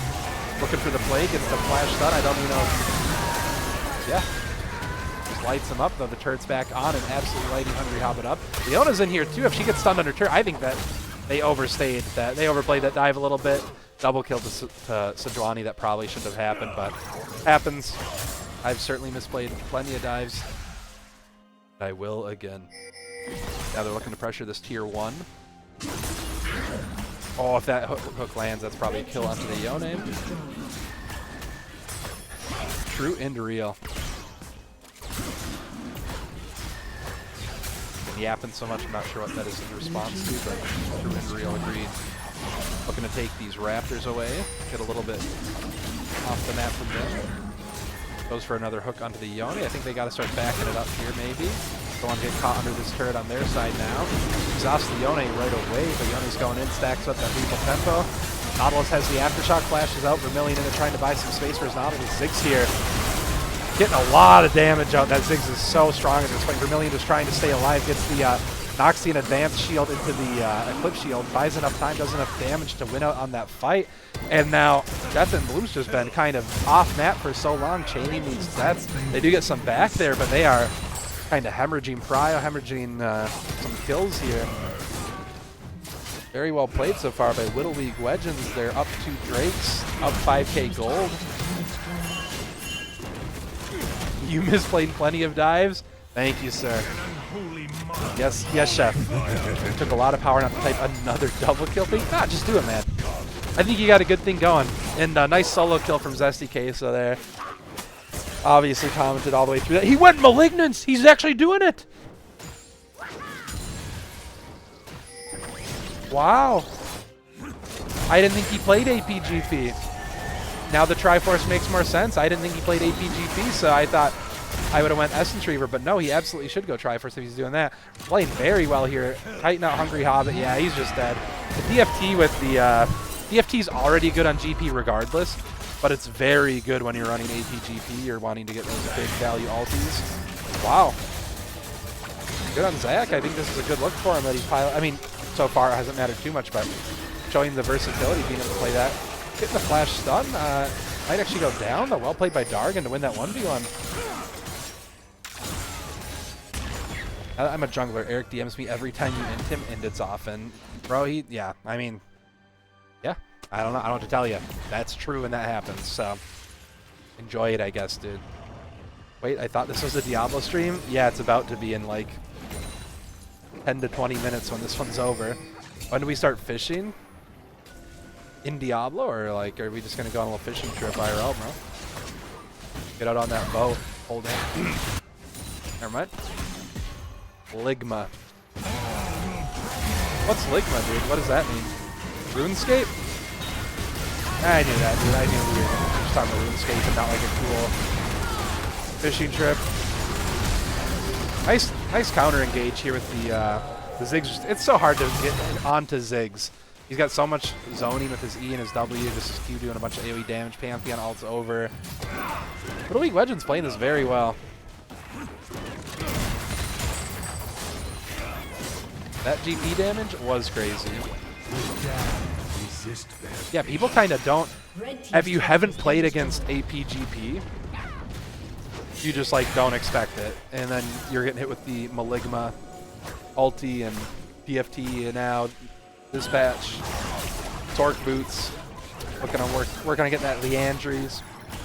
Ligma these. Hey, what? Ligma these what? I don't. Eric, what do you mean by that? Huh. Interesting. Warp. Oh, hell yeah. Little League Legends picking up their third Drake Shirley here. It doesn't look like there's going to be any contest. I agree with that call from Dab. You don't want to contest this. You want to try to scale up a little bit more. You do have good scaling. So does Little League Legends, but I don't think this is the right time to fight. Hopefully you can be in a slightly better spot 5 minutes from now, but I don't know. 7k gold up for Little League Legends. This is a good look from Harmus. He actually might get the solo bolos. SDK so is flashing out if he gets another. Oh, he flash Q's the turret! Tragedy strikes! And then the Avengers show up, dude. Oh, I'm sorry, Harmesis. I've been there too. Probably kicking himself for that one. We're getting a Mercenary Wolf engaging. He can buy so much time for his team stuff. He's got the E ready. Just got to get in range there. Does get off on Leona. Should be going down. Ziggs get the Q bounce. Vermilion here to go on to Hungry Hobbit, who is not particularly tanky right now. And he Mega Blast cones him into the team. Hungry Hobbit going down. This could either be a Bear and possibly a mid-inhib into Bear. No, they've got Ziggs. I kind of think playing this mid-inhib's better. It's not too early. Baron's up, so mid-inhib's plenty fine. Yeah, please pour one out for him, man. Oh, beautiful hook for Pichiku onto Goat King Beard. He's going down. They should try to burst this turret down with the Ziggs, just so they can, play a little bit better around this. Does go down. They're getting some good. A really nice Yone scoop. Is it going to be enough? They're so far behind. Ziggs getting the AoE damage out. Unfortunately, they're just kind of getting hit by the wallet here at this point. And this is at least inhib. They are possibly looking for an end angle. Your Hungry Hobbit tries to do something, but it's just too little and unfortunately too late. I think they just end the game here. You got big death timers and you got Ziggs. I guess the bot lane's coming up, so maybe they don't, but we'll see how the bot lane plays this. I think they get turret at least. Oh. Okay, I was going to say, is Misfortune moving? Leona's up. Oh, but the hook lands and it's GG's. Surely. Little League Legends securing the first seed. Truly Little League Legends. Goat King Beard already left. He said, nah, see you later. JoJo is saved from having to be against them in semifinals, potentially. Wow, well played, Little League Legends. I mean, to both teams. Obviously, that last game was a little bit one-sided, but That was a very good series. A ton of fun. The first 2 games were so competitive and very well played by both teams. That one obviously got away from side of Dab kind of early on, unfortunately. But other than that game, that was very, very competitive, fun series. Let me pull up something here. There is not too crazy, but I set it up, so we may as well do it. There is this, which is kind of cool, if you guys can see that. With the broadcast software Tyler set us up with, it's a little bit of an end game stat screen, which is kind of cool. I didn't do it for the other 2 games, which I maybe should have filled some of that time, but I'm still getting used to this broadcast software. You can see the GP Zig's just doing a ton of damage this game.